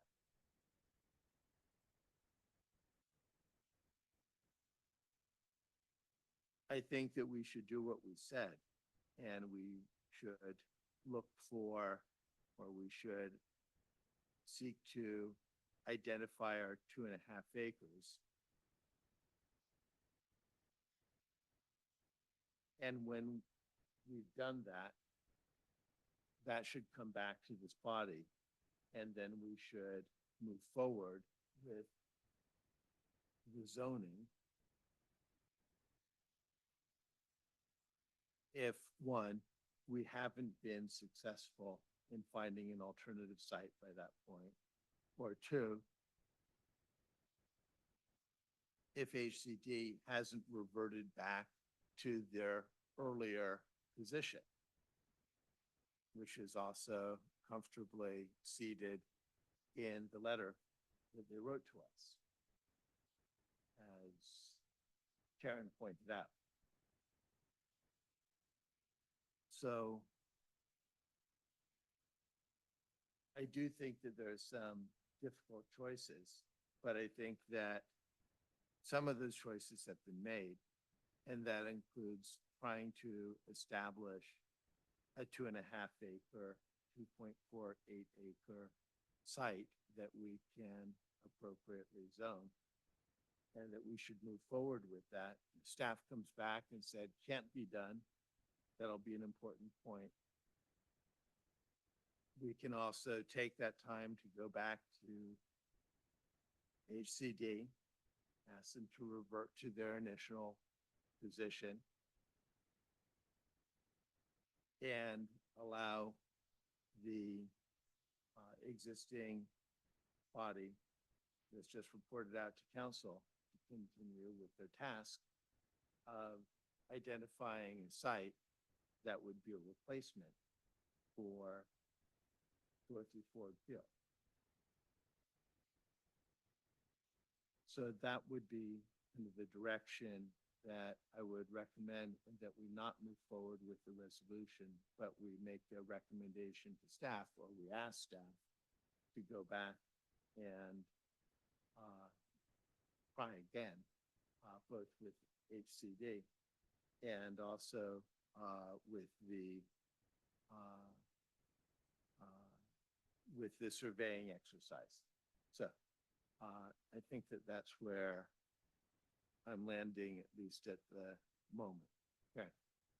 I was on the site evaluation committee, and the most promising site is the Village Square, which is actually smaller than Dorothy Ford. And the owner is totally back of the envelope approach, is suggesting 75 units there.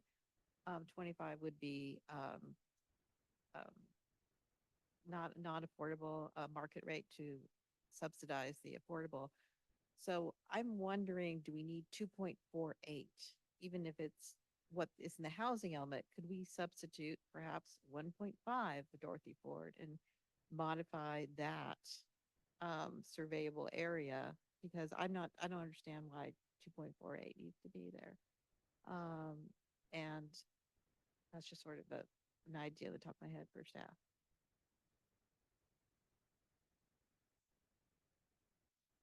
Well, within the housing element, we've called out an area, so we would end up amending the housing element, and which we could do, but that would be perhaps a little bit more complicated.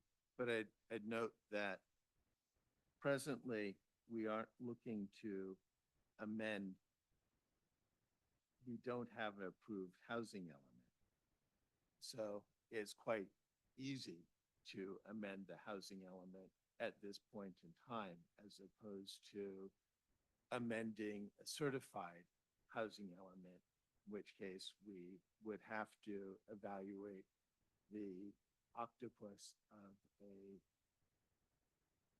of alternative sites and seek HCD's approval.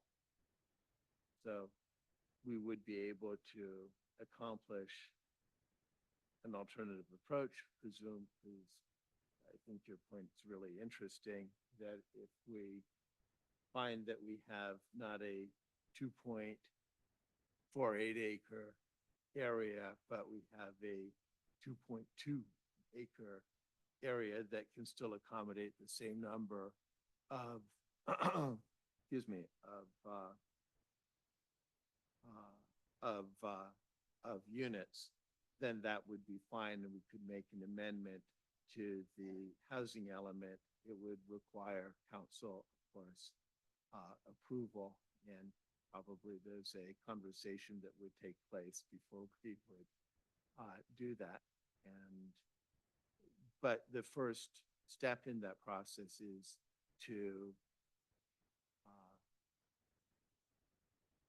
actually to measure what it is that we've got and survey it and see if we can't land a 50 acre, gives me a 50 unit development there if we have something less than a 2.48. I'm also not sure I'm completely against the idea of a resolution that says no baseball field.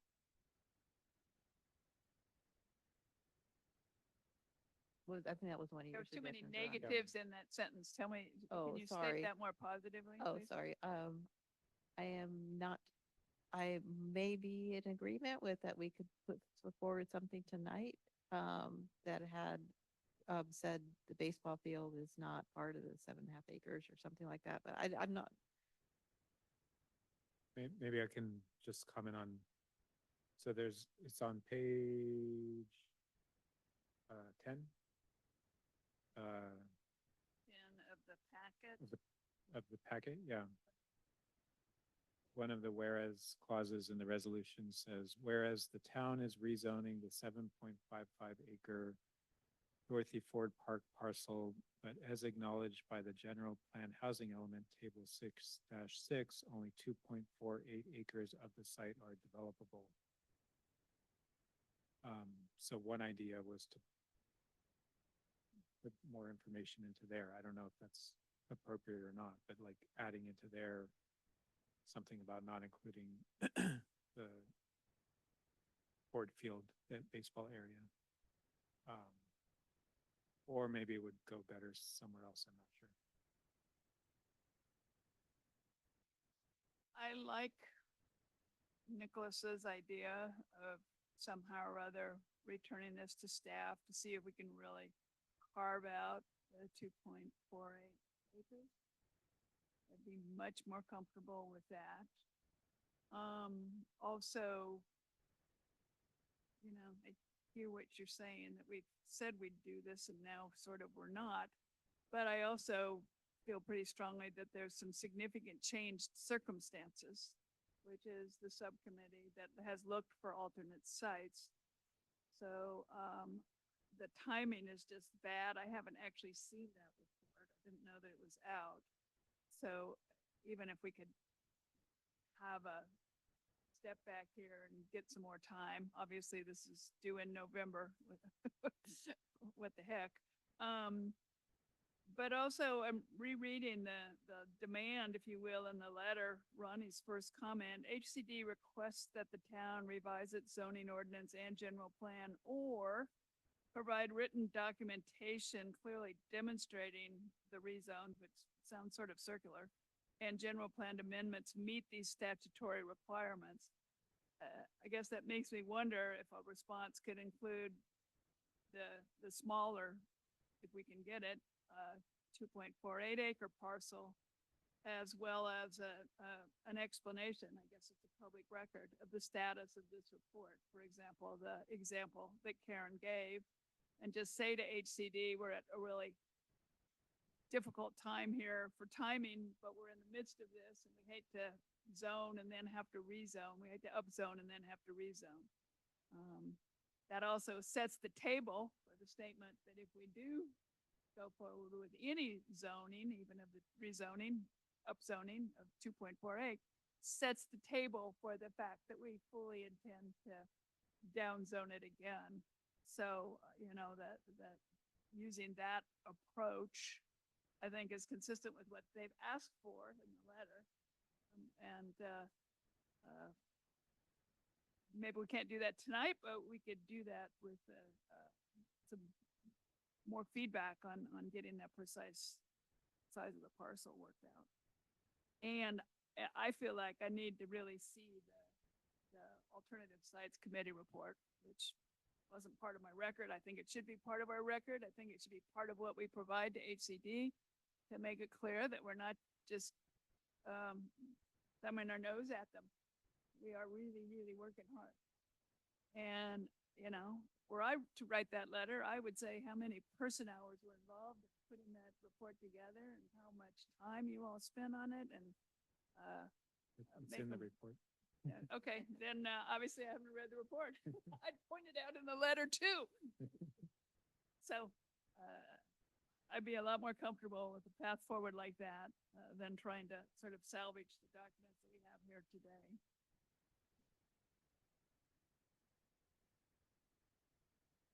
Mr. Chair.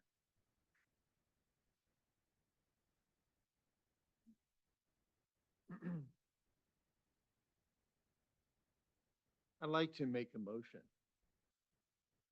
Not sure that I can. I think I can. I am going to make a motion that, well, I appreciate that. That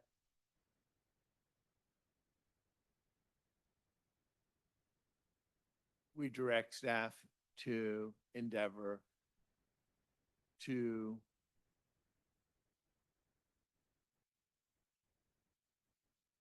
survey Dorothy Ford Park to identify a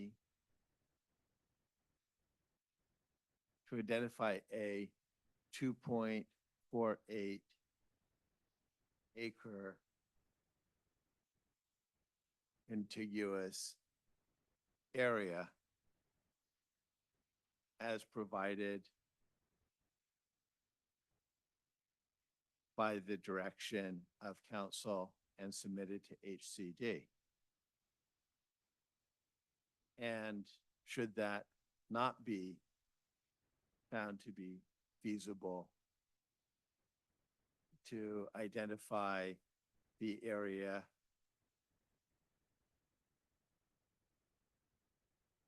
that meets those criteria, and to report back to this body, and at the same time to engage with HCD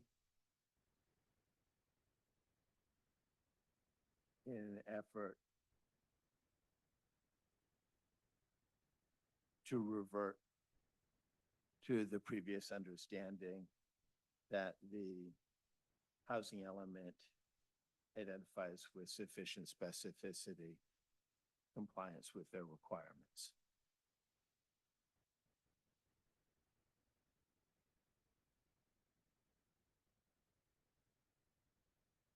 Didn't understand something. Can I ask? I see that many people. Okay. What I portion? understood words, I don't know. The clause about should it not be found to be feasible?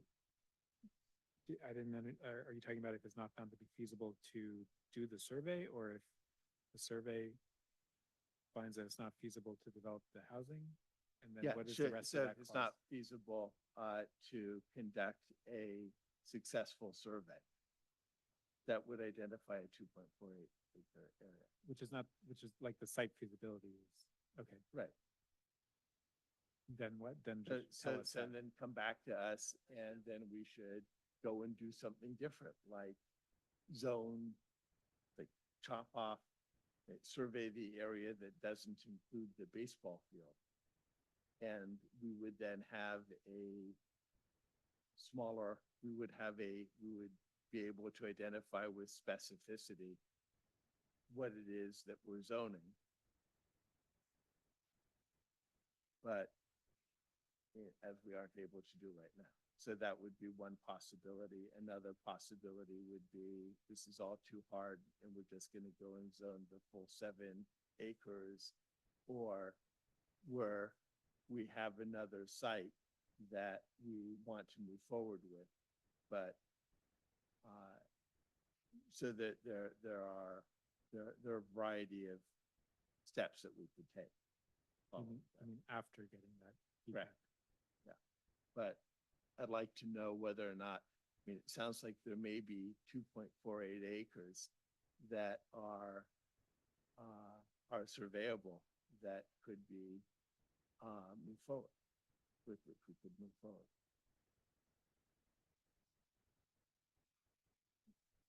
I'm looking at a document from the Open Space Committee that shows the ad hoc housing element constraints analysis in 2022, housing element update February 2024, and an Open Space Committee study session. And it does appear from those that at least without getting into the baseball field at all, there's something over 1 acre. You can't tell from the drawings and the markings on the drawings. So I think your request, have staff look at that and figure out what the constraints makes some sense. And the thing I'm looking at that's somewhat over 1 acre still respects the space, the open space and playground and the ball field. So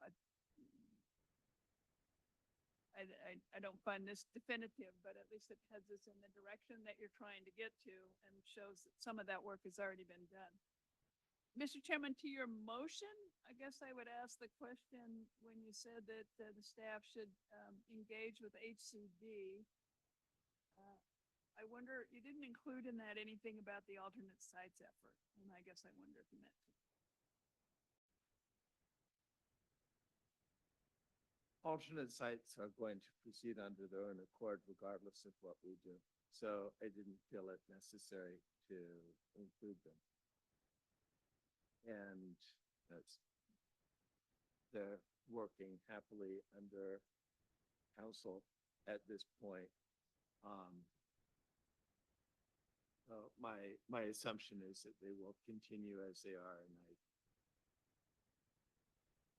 you want to make a friendly amendment, I would certainly welcome that. I would make a friendly amendment that the staff should be coordinating that or engaging with HCD on that. It is a public record document now, I gather. I think it shows our effort and our good faith. And it shows, I think, why some of us have some hesitation with this upzoning at this time when we're starting to see where there might be some alternative. And I don't know if that leads us to some sort of a timeline. I don't know, it sounds like nothing's negotiable with HCD, but it might at least lead us in a direction that could help resolve this. I see. So one thing that we could do is we could recognize that we don't want to waste HCD's time. Because if we're going to come out with an amendment shortly, then we're going to be chewing up our time and their time and creating confusion. And we shouldn't do that. So in deference to HCD, and also to accomplish the goal of actually identifying the area that we want to zone, we should take the opportunity to move quickly to identify that area and encourage staff to speak with HCD about reverting to their previous position, and also to identify that we're doing this, we're looking for an alternative site. Right. We don't want to waste their time, and we're Exactly. moving forward swiftly. With that, I would second your amendment, your motion. Well, I put it there. There's we can have discussion on the motion.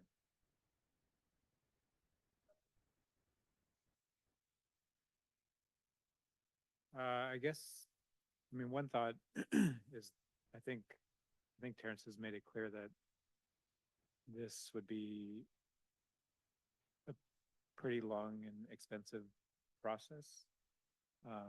He said that, you know, his feeling was it would probably be better done as a RFP rather than endeavoring to sort of do the work ourselves. So I guess to the extent that it's a long, potentially expensive, potentially risky process in terms of how we're engaging and responding with HCD, I guess I wonder about if it's either within our purview or a good idea for us to sort of direct staff to go off and do this. Might be a 6-month project, versus maybe getting town council input on that in some way. I don't know how that would play No, out. I thought about that, and council is perfectly capable of saying, hey, thanks, PC, we appreciate you, we see you, we hear you, and we disagree with you. And I would have no objection if council has a different role, and it never bothers me to have council take something and have a different view. Their perspective is simply different than ours. So I agree with you. It's entirely possible that council will want to do something different, but council has also directed that that staff identify the 2.48 acre area and move forward with it. And if they want to do something different than that, then we should give equal dignity to that decision, and council should make that decision. So I feel very comfortable moving forward with what council has previously stated. If they again want to do something different, they know how to do that.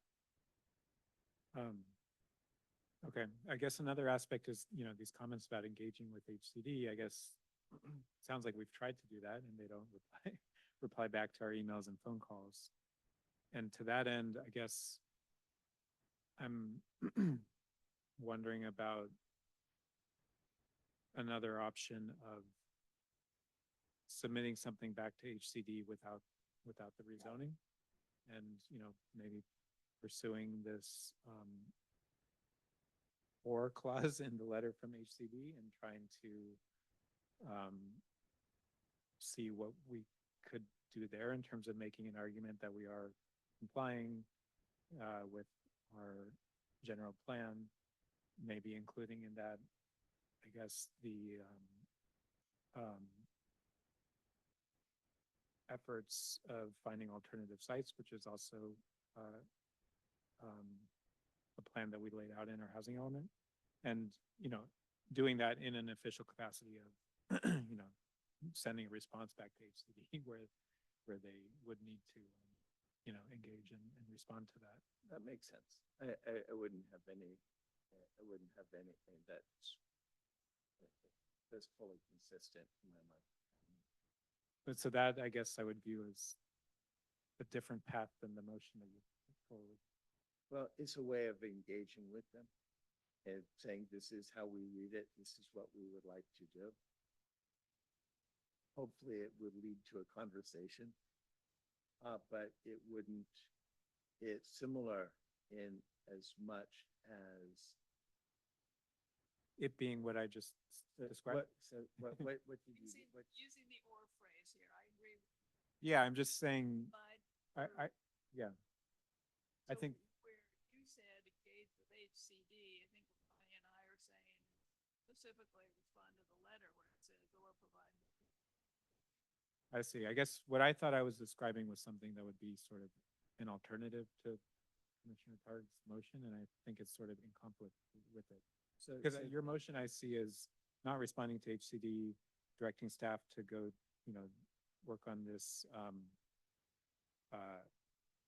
survey, et cetera, something that might take 6 months. And then after that plays out, then respond to HCD, which I think is a very different plan. So what would be your view with respect to the survey?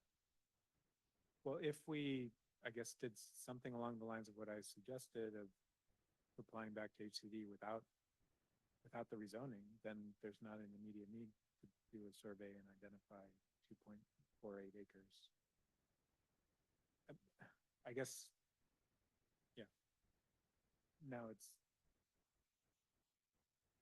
on the other hand, the feedback we got from Terrence, I think, is that he doesn't exactly think that that's going to be successful. So maybe we need to have more discussion on that now, or ask him to come back with other options for us in the next meeting. Sure. I'm a little bit more comfortable though trying to work towards that rather than, I think this other option is delaying things for a long time. And well, I guess, is that good or bad? If we come up with another site in the meantime, it may be part of your thinking. Well, I'm interested in moving forward with, again, what council asked us to do and what council asked staff to do, which was to survey create a parcel that's 2.48 acres. And the answer is, if we can't do that, then we'll do something that's smaller, presumably, if we haven't found an alternative site. But I think that it makes sense to formally respond at this point in time, let them know what we're doing. I certainly would never recommend that we go dark on the agency. So I like that part of it, but,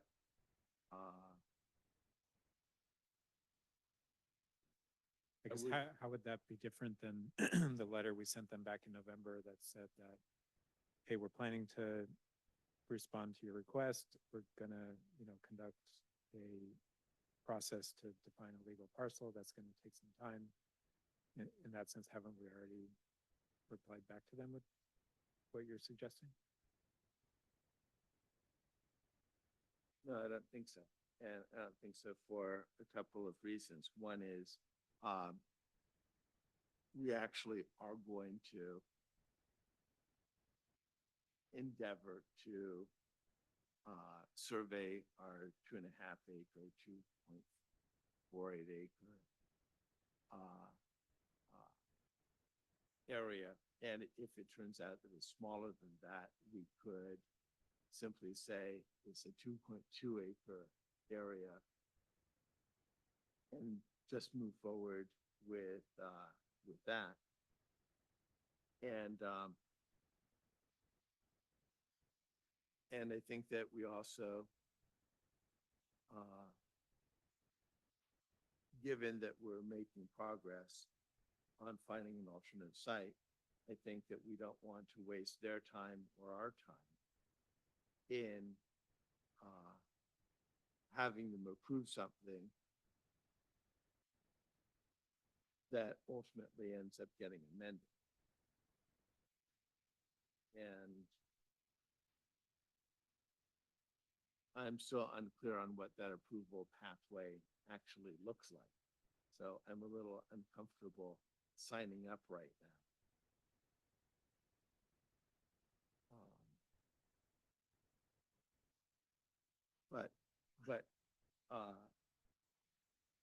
But I think that certainly, I certainly agree with your suggestion that we don't keep them in the dark as to where we are and what we're doing. I heard that in your motion, and I agree. If that's more important, then we can make that a higher priority in your motion. I agree. We don't want to go dark with them, and I believe we really ought to let them know what we are up to. I also am reminded when we did the zoning code revisions last year, the minutes of which we have in our packet today. Carter War and Rebecca, John Goldman and I did that work with the consultant. And at one point, we went and the consultant modeled all of the changes we had made to the zoning code to make sure they would work on every single site that we were considering. That was basically done in a weekend or in a week. So, I think there is a level at which, it may not be perfect, but there is a level at which we might be able to figure out whether this 2.48 acres would work or not work, and or a level at which we can figure out if it's there. The maps I show don't show the 2.4 acres unless we get into the baseball park. But so I guess that's a question that I have, and I'll say that quite frankly, we got those materials back from the consultant. I remember her name was Monica. I don't remember her last name was difficult. And Rebecca Carter went through that work. They were the ASCC representatives to the subcommittee, and actually in a couple hours one afternoon found an error and corrected it. Now this had to do with setbacks and height limits and things like that. But it sure showed me that somebody who really understands the details of that code can all but stick it in a computer.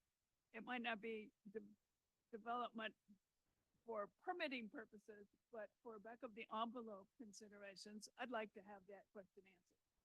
Because if it can't be done, if we can't find the 2.4 acres and we can't do it on 2.4 acres, then, we have to look at the bigger picture, the ball field and everything else.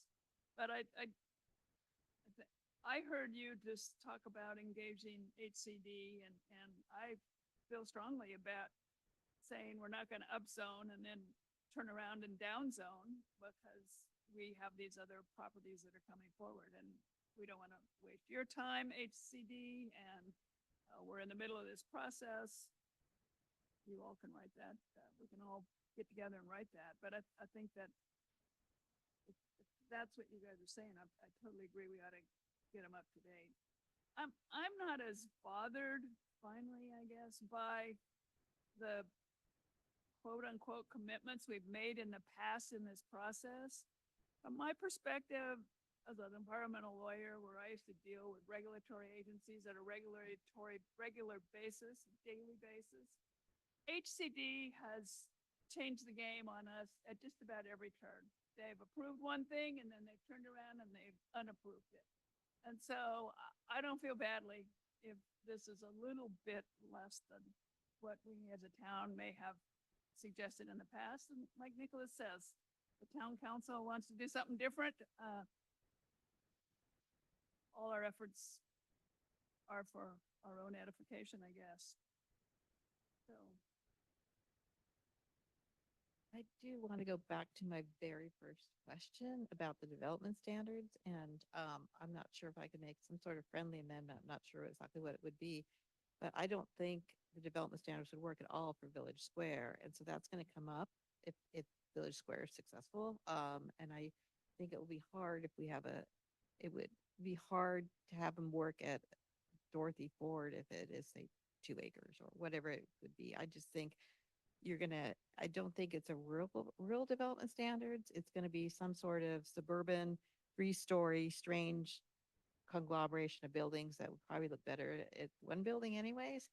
So I think that, to me, that's a question to consider. And I'm not sure exactly what the right answer is. So, but I think if we're talking about, really affordable, very low income, I don't think those standards that were built for really for Ladera Church are going to work, and I'm not sure how to deal with that. Maybe it's just me talking about it. I don't know if it needs to be in the resolution.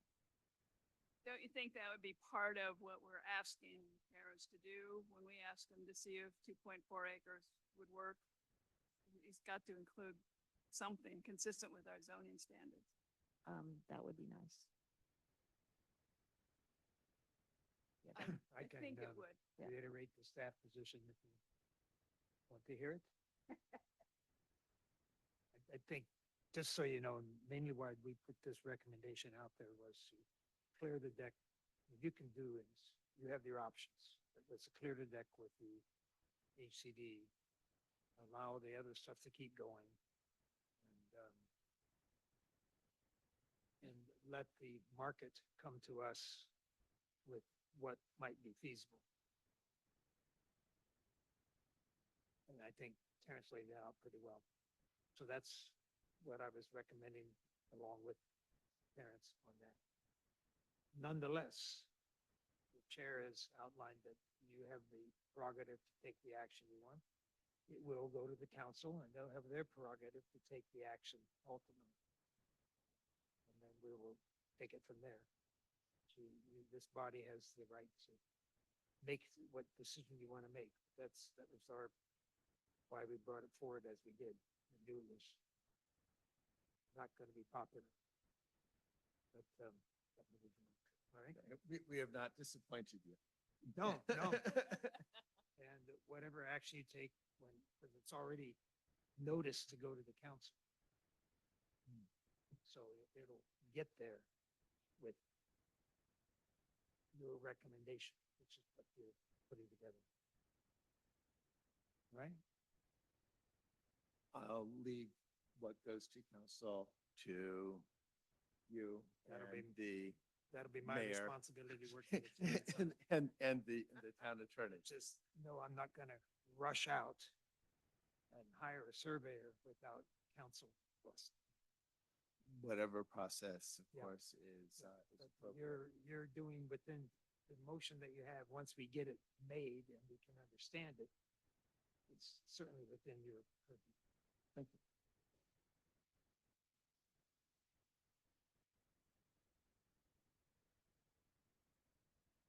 Okay, so I think that I probably need to restate the motion. The first item is to endeavor to survey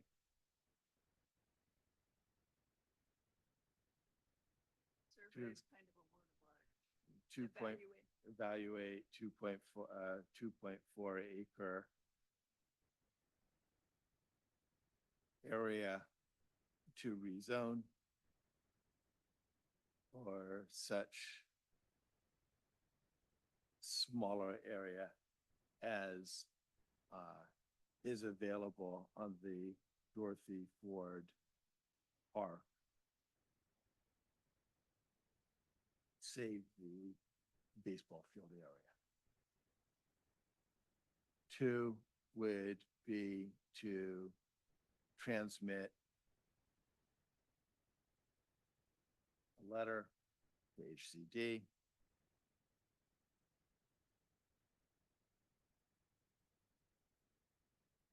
which would identify efforts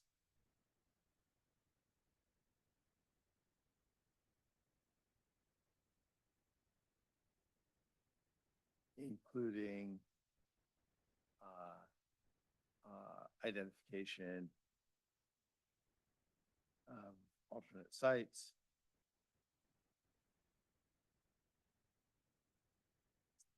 and requesting, I don't know how to say this nicely, reversion to their earlier approval. And if somebody has a way of neatening that up, that would be welcome. I think the only concept that you discussed that's not in there was the thought, and I guess it goes in the letter, was that because of the status of the alternate site committee, it seems that we're in a difficult, I was gonna say disingenuous, that's probably not a good word, but we're in a situation where we don't want to upzone this and then be faced with the possibility of having to downzone it if one of these other sites come along. The purpose of identifying the alternative sites was to identify administrative efficiency. Right. But if that concept's in there, I think you have to do that. So, so I think that that's my motion. Is there a second? Well, so and the first part of it does, so I think if it's about finding 2.4 acres of developable area, I think they just don't exist. And so I'm just wondering to if you could clarify if or how it includes, if there's a smaller developable area, figuring out the development standards or what would be needed to make it feasible for 50 BLM. For 50 units, yeah. So it's or it's a smaller area that's capable of. So Dan, you said, or such areas maybe To meet the criteria. Sorry, changing what would be needed to change in the development standards?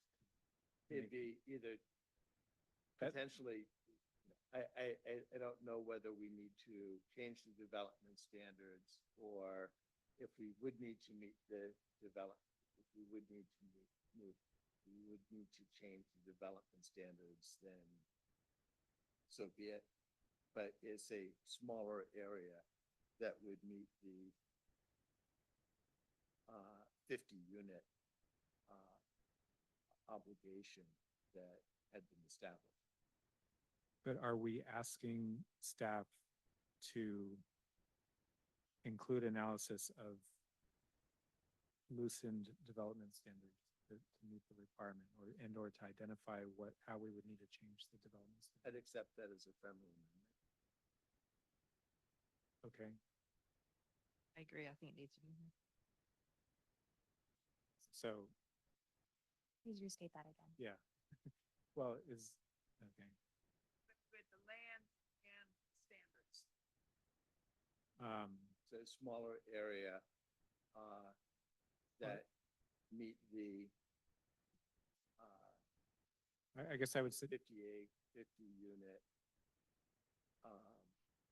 including modification of development standards as necessary. including identifying modifications needed to development standards as necessary.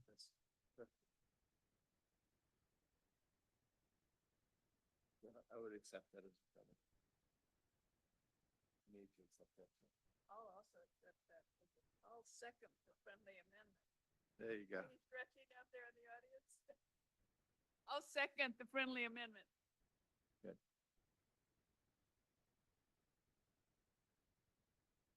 It's time for a, roll, time for a vote. I'm comfortable with what I've heard.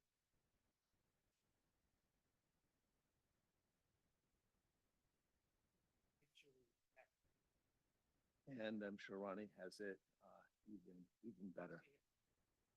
Well, I would be happy to hear it repeated from staff's perspective so that we know that it was sort of recorded, what was recorded and that we're voting on. Staff will attempt. To the first point in Chair Targ's motion, I direct staff to evaluate if 2.48 acres is feasible on the site. If staff finds that development of 2.48 acres is not feasible and a smaller area is determined to exist, then that smaller area will be subsequently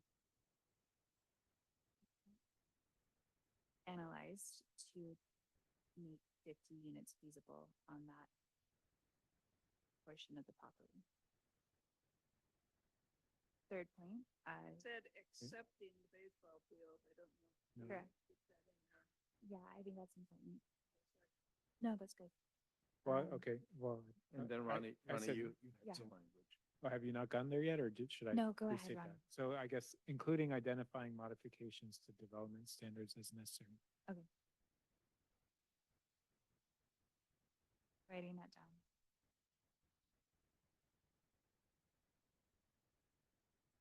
Okay, so moving on to the second portion. Transmit a letter to, or staff will transmit a letter to HCD, which would identify efforts made by the ad hoc housing site evaluation committee and request a reversion to prior consideration of the Portola Valley housing element.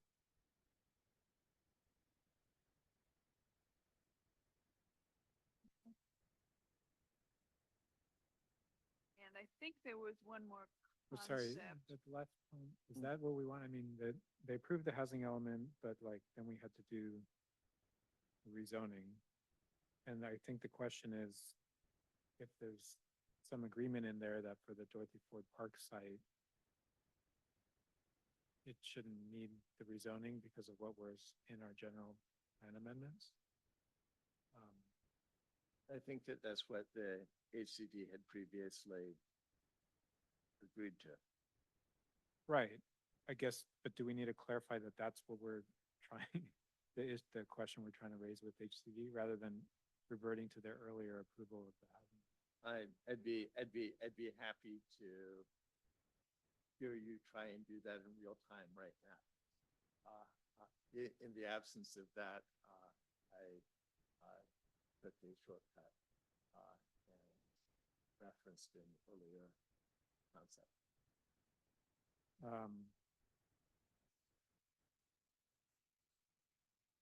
I guess rather than requesting reversion to their earlier approval of the housing element, I think it's something like requesting Requesting approval of the housing element on an alternate basis. well, I think requesting that they return to the approval of the Dorothy Ford Park site being handled in the general plan amendments rather than needing to be rezoned at this time.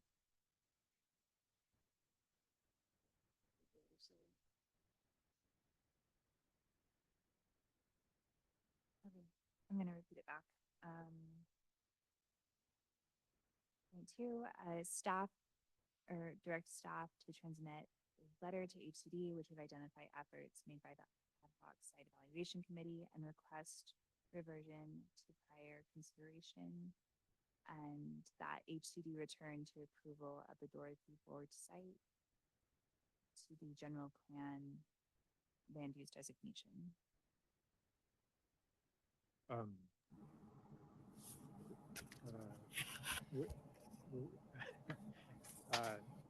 Reversion to Dorothy Ford Park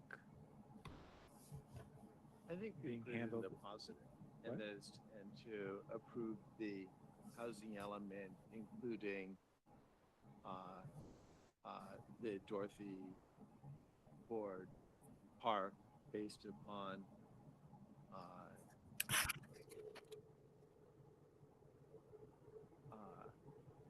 determinations made in the housing element or the general plan, which was, I guess, a broader statement. The planning director has his hand up.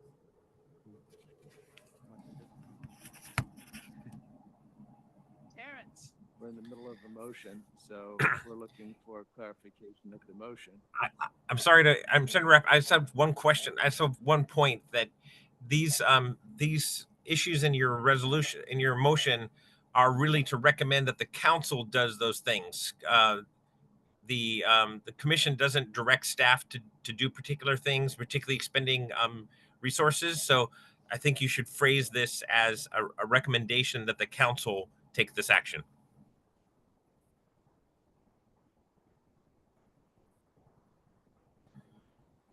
Unless Mark disagrees with me, in which case, never mind. That's what I said would have to happen, Terrence, was that whatever is here goes to the council has to make the final decision. So I agree with your point.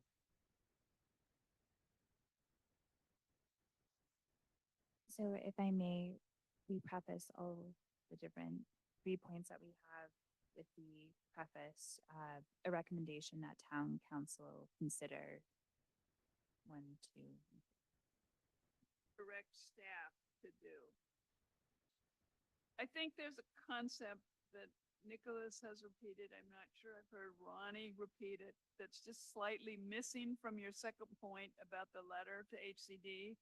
And that is the subtle point about because of the alternate site committee and our optimism about that, we didn't want to, Nicholas's word, waste HCD's time, but also our own time with upzoning one area when it's quite possible we would then want to downzone it when one of these other areas work out.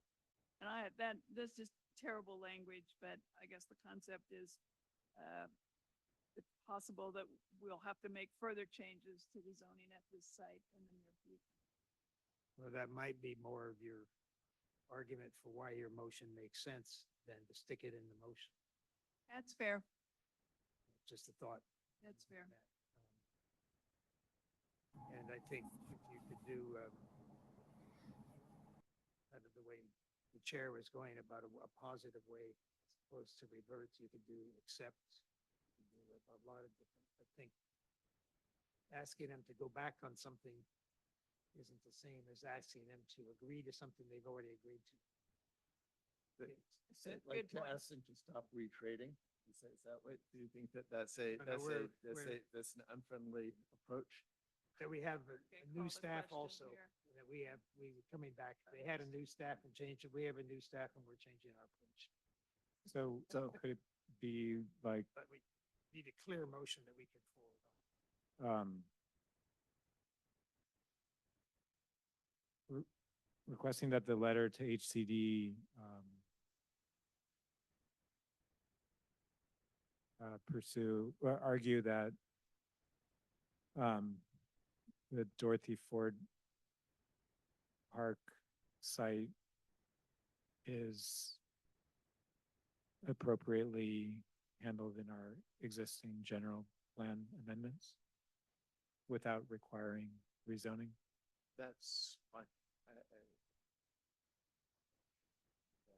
Always got it, and you'll meet me up in the. Yes, I'll coordinate with Ronnie and the recording just to make sure we have it correct. Anything else, Terrence, you want to make sure, try to cover here? No, nothing further. Thank you. Thank you, Terrence.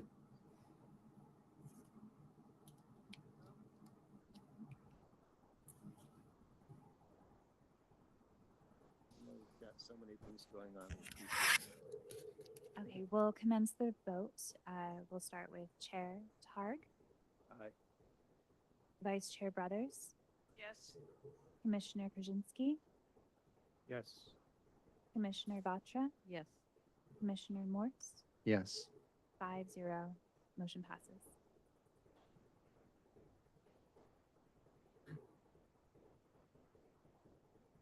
Thank you.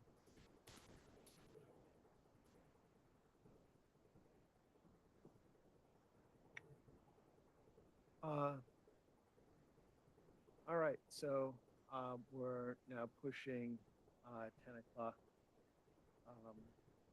I'd like to go through and ask if there are staff reports or commission reports or commissioner needs that need to be addressed. At the moment, I'd like to start with commissioner reports. I can report on the subcommittee to deal with section 1836.010, dealing with the exemptions to underground line from the power line to a house.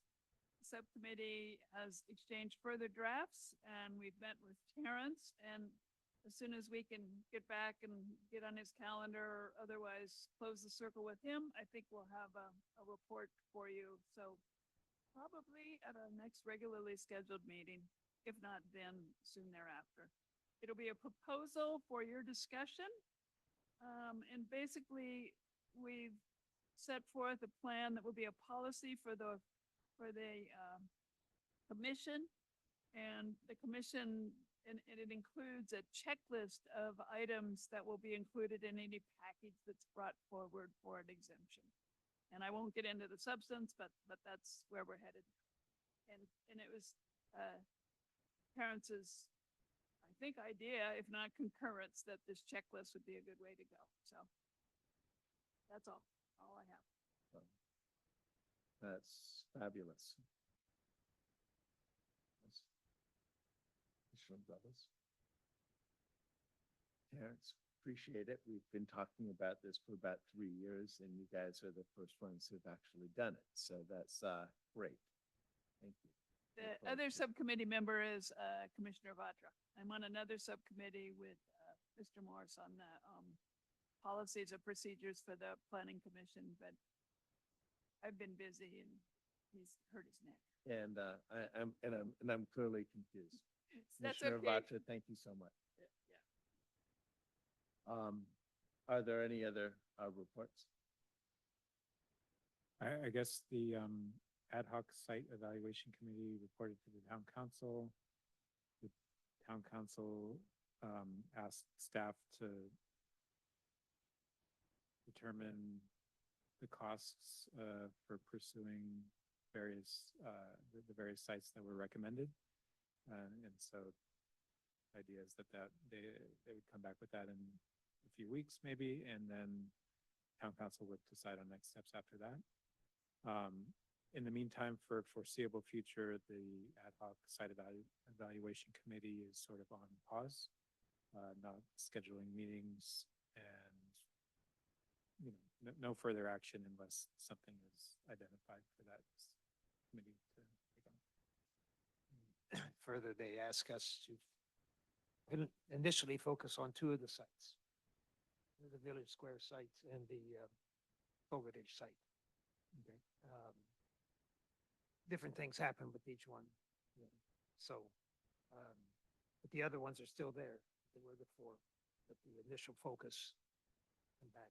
And then you are correct, the pause was made. We don't want the committee to disband, but we want them to pause at the moment while we work on these other things that they've asked us to do.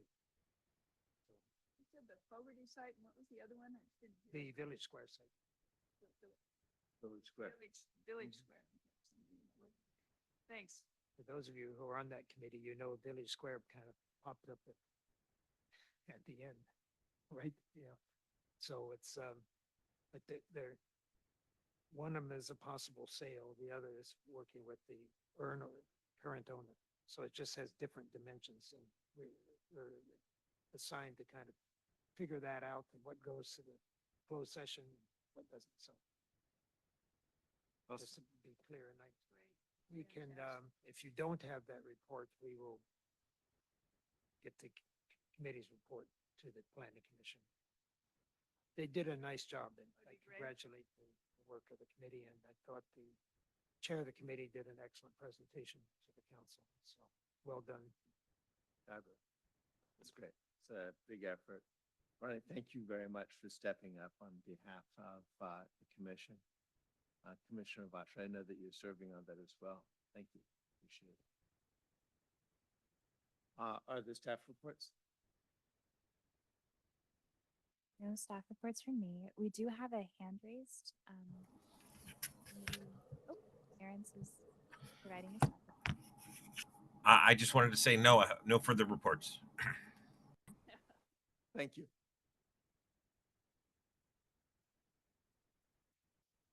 Yeah, thank you very much.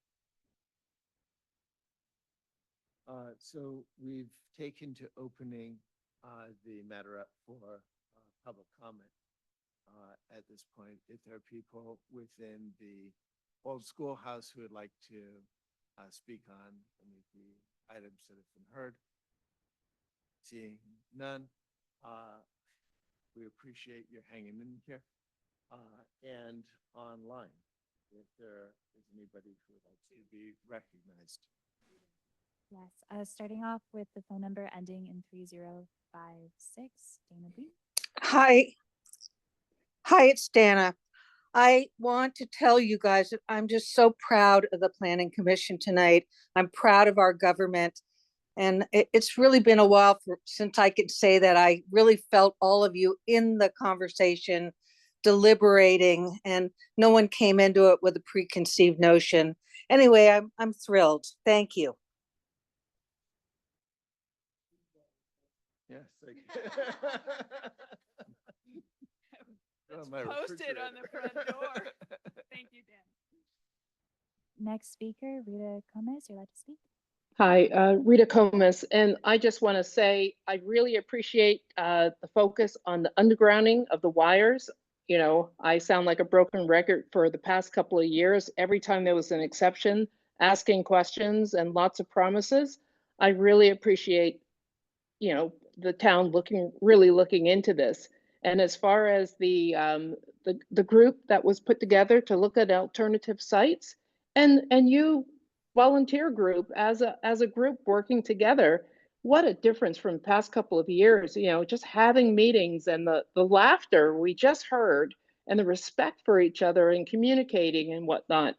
What a change. And this isn't bad-mouthing anyone else. I'm just happy for today and for our town. So thank you for what you do. Awesome. That goes up on the fridge too.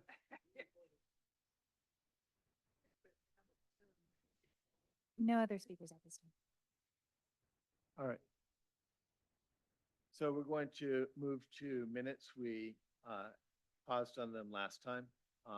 We're going to handle them now, as much as dinner seems like a really great idea. Bedtime. Emily, I'm going to ask you to tee up the minutes and request comments on them, please. And if we can just do them in order, And I think that will be the neatest way to handle them. We're gonna start off with the minutes from March 20th, 2024. I had a comment on page 8. There was a public speaker whose name didn't have a last name, Carolyn, I believe. According to my notes, it was Carolyn Bertangen. Not sure how to spell her last name. And on page 10, there was Greg. His last name wasn't stated. I think it was Franklin, but would be my guess. And otherwise, I thought you did whoever did this did a great job. Those were complicated meetings and they were well captured. I did wonder if, as a matter of course, we leave the timestamps in the minutes. They were in there throughout. I don't have a preference. They're useful. Yeah, I thought they were fine. Very nice cross-reference. Right, with the video. Ronnie, The only comments I had on the March 20th meeting. March 20? I don't have comments. I thought that all the minutes were very good. Okay. They weren't members. Yeah, we so weren't members, I so think we're abstaining. On page, I'll just move forward. April 17th, 24, on page 49, there's a typo. It says something about, of course, I can't read my own notes. So, but there's a typo where it says in twice, and one of them is supposed to be is. Because the blank is no longer in. Do you know which paragraph that might be? It's on page 49. That's all I know. And I keep trying to mark things on my computer.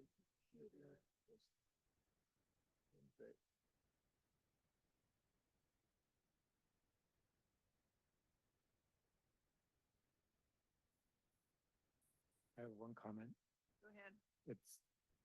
We're getting in just under 1 year. It's 364 days since these minutes, so that's good. It was March 20th. The sentence was something to the effect, because the town is no longer in. I see it. Yeah, okay, Thank you. thank you. I have no further comments. Move approval of the minutes as revised. A second. Oh, wait, do we need public comment? We need to open the, Minutes? yeah, we've been taking comment on that. I agree, but,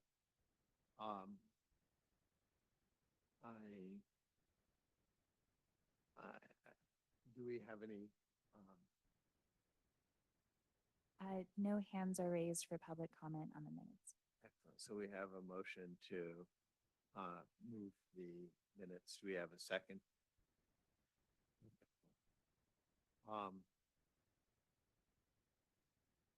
We're gonna have to do these one at a time, I think, if we have people who were present for some, but not for. I don't think we can. I think it's me and Ronnie, and you were only there part-time. You were actually at the meetings. Yeah. You weren't members, so, Well, there's no requirement that you need to abstain if you weren't there. Yes, that's right. All right. minutes are accepted as approved. I don't think we have to vote on it. We have been. I'm happy to do something different next time, but we have momentum. Okay. We'll do it collectively. Chair Targ, Aye. Vice Chair Brothers. I'm voting to approve the amended, yes. Perfect. Commissioner Krasinski, Yes. Commissioner Gatra, Abstain. Commissioner Morse. Abstain. Okay. Vote passes 3-2 abstains. Yep, there we go. Thank you. Thank you. Out of session.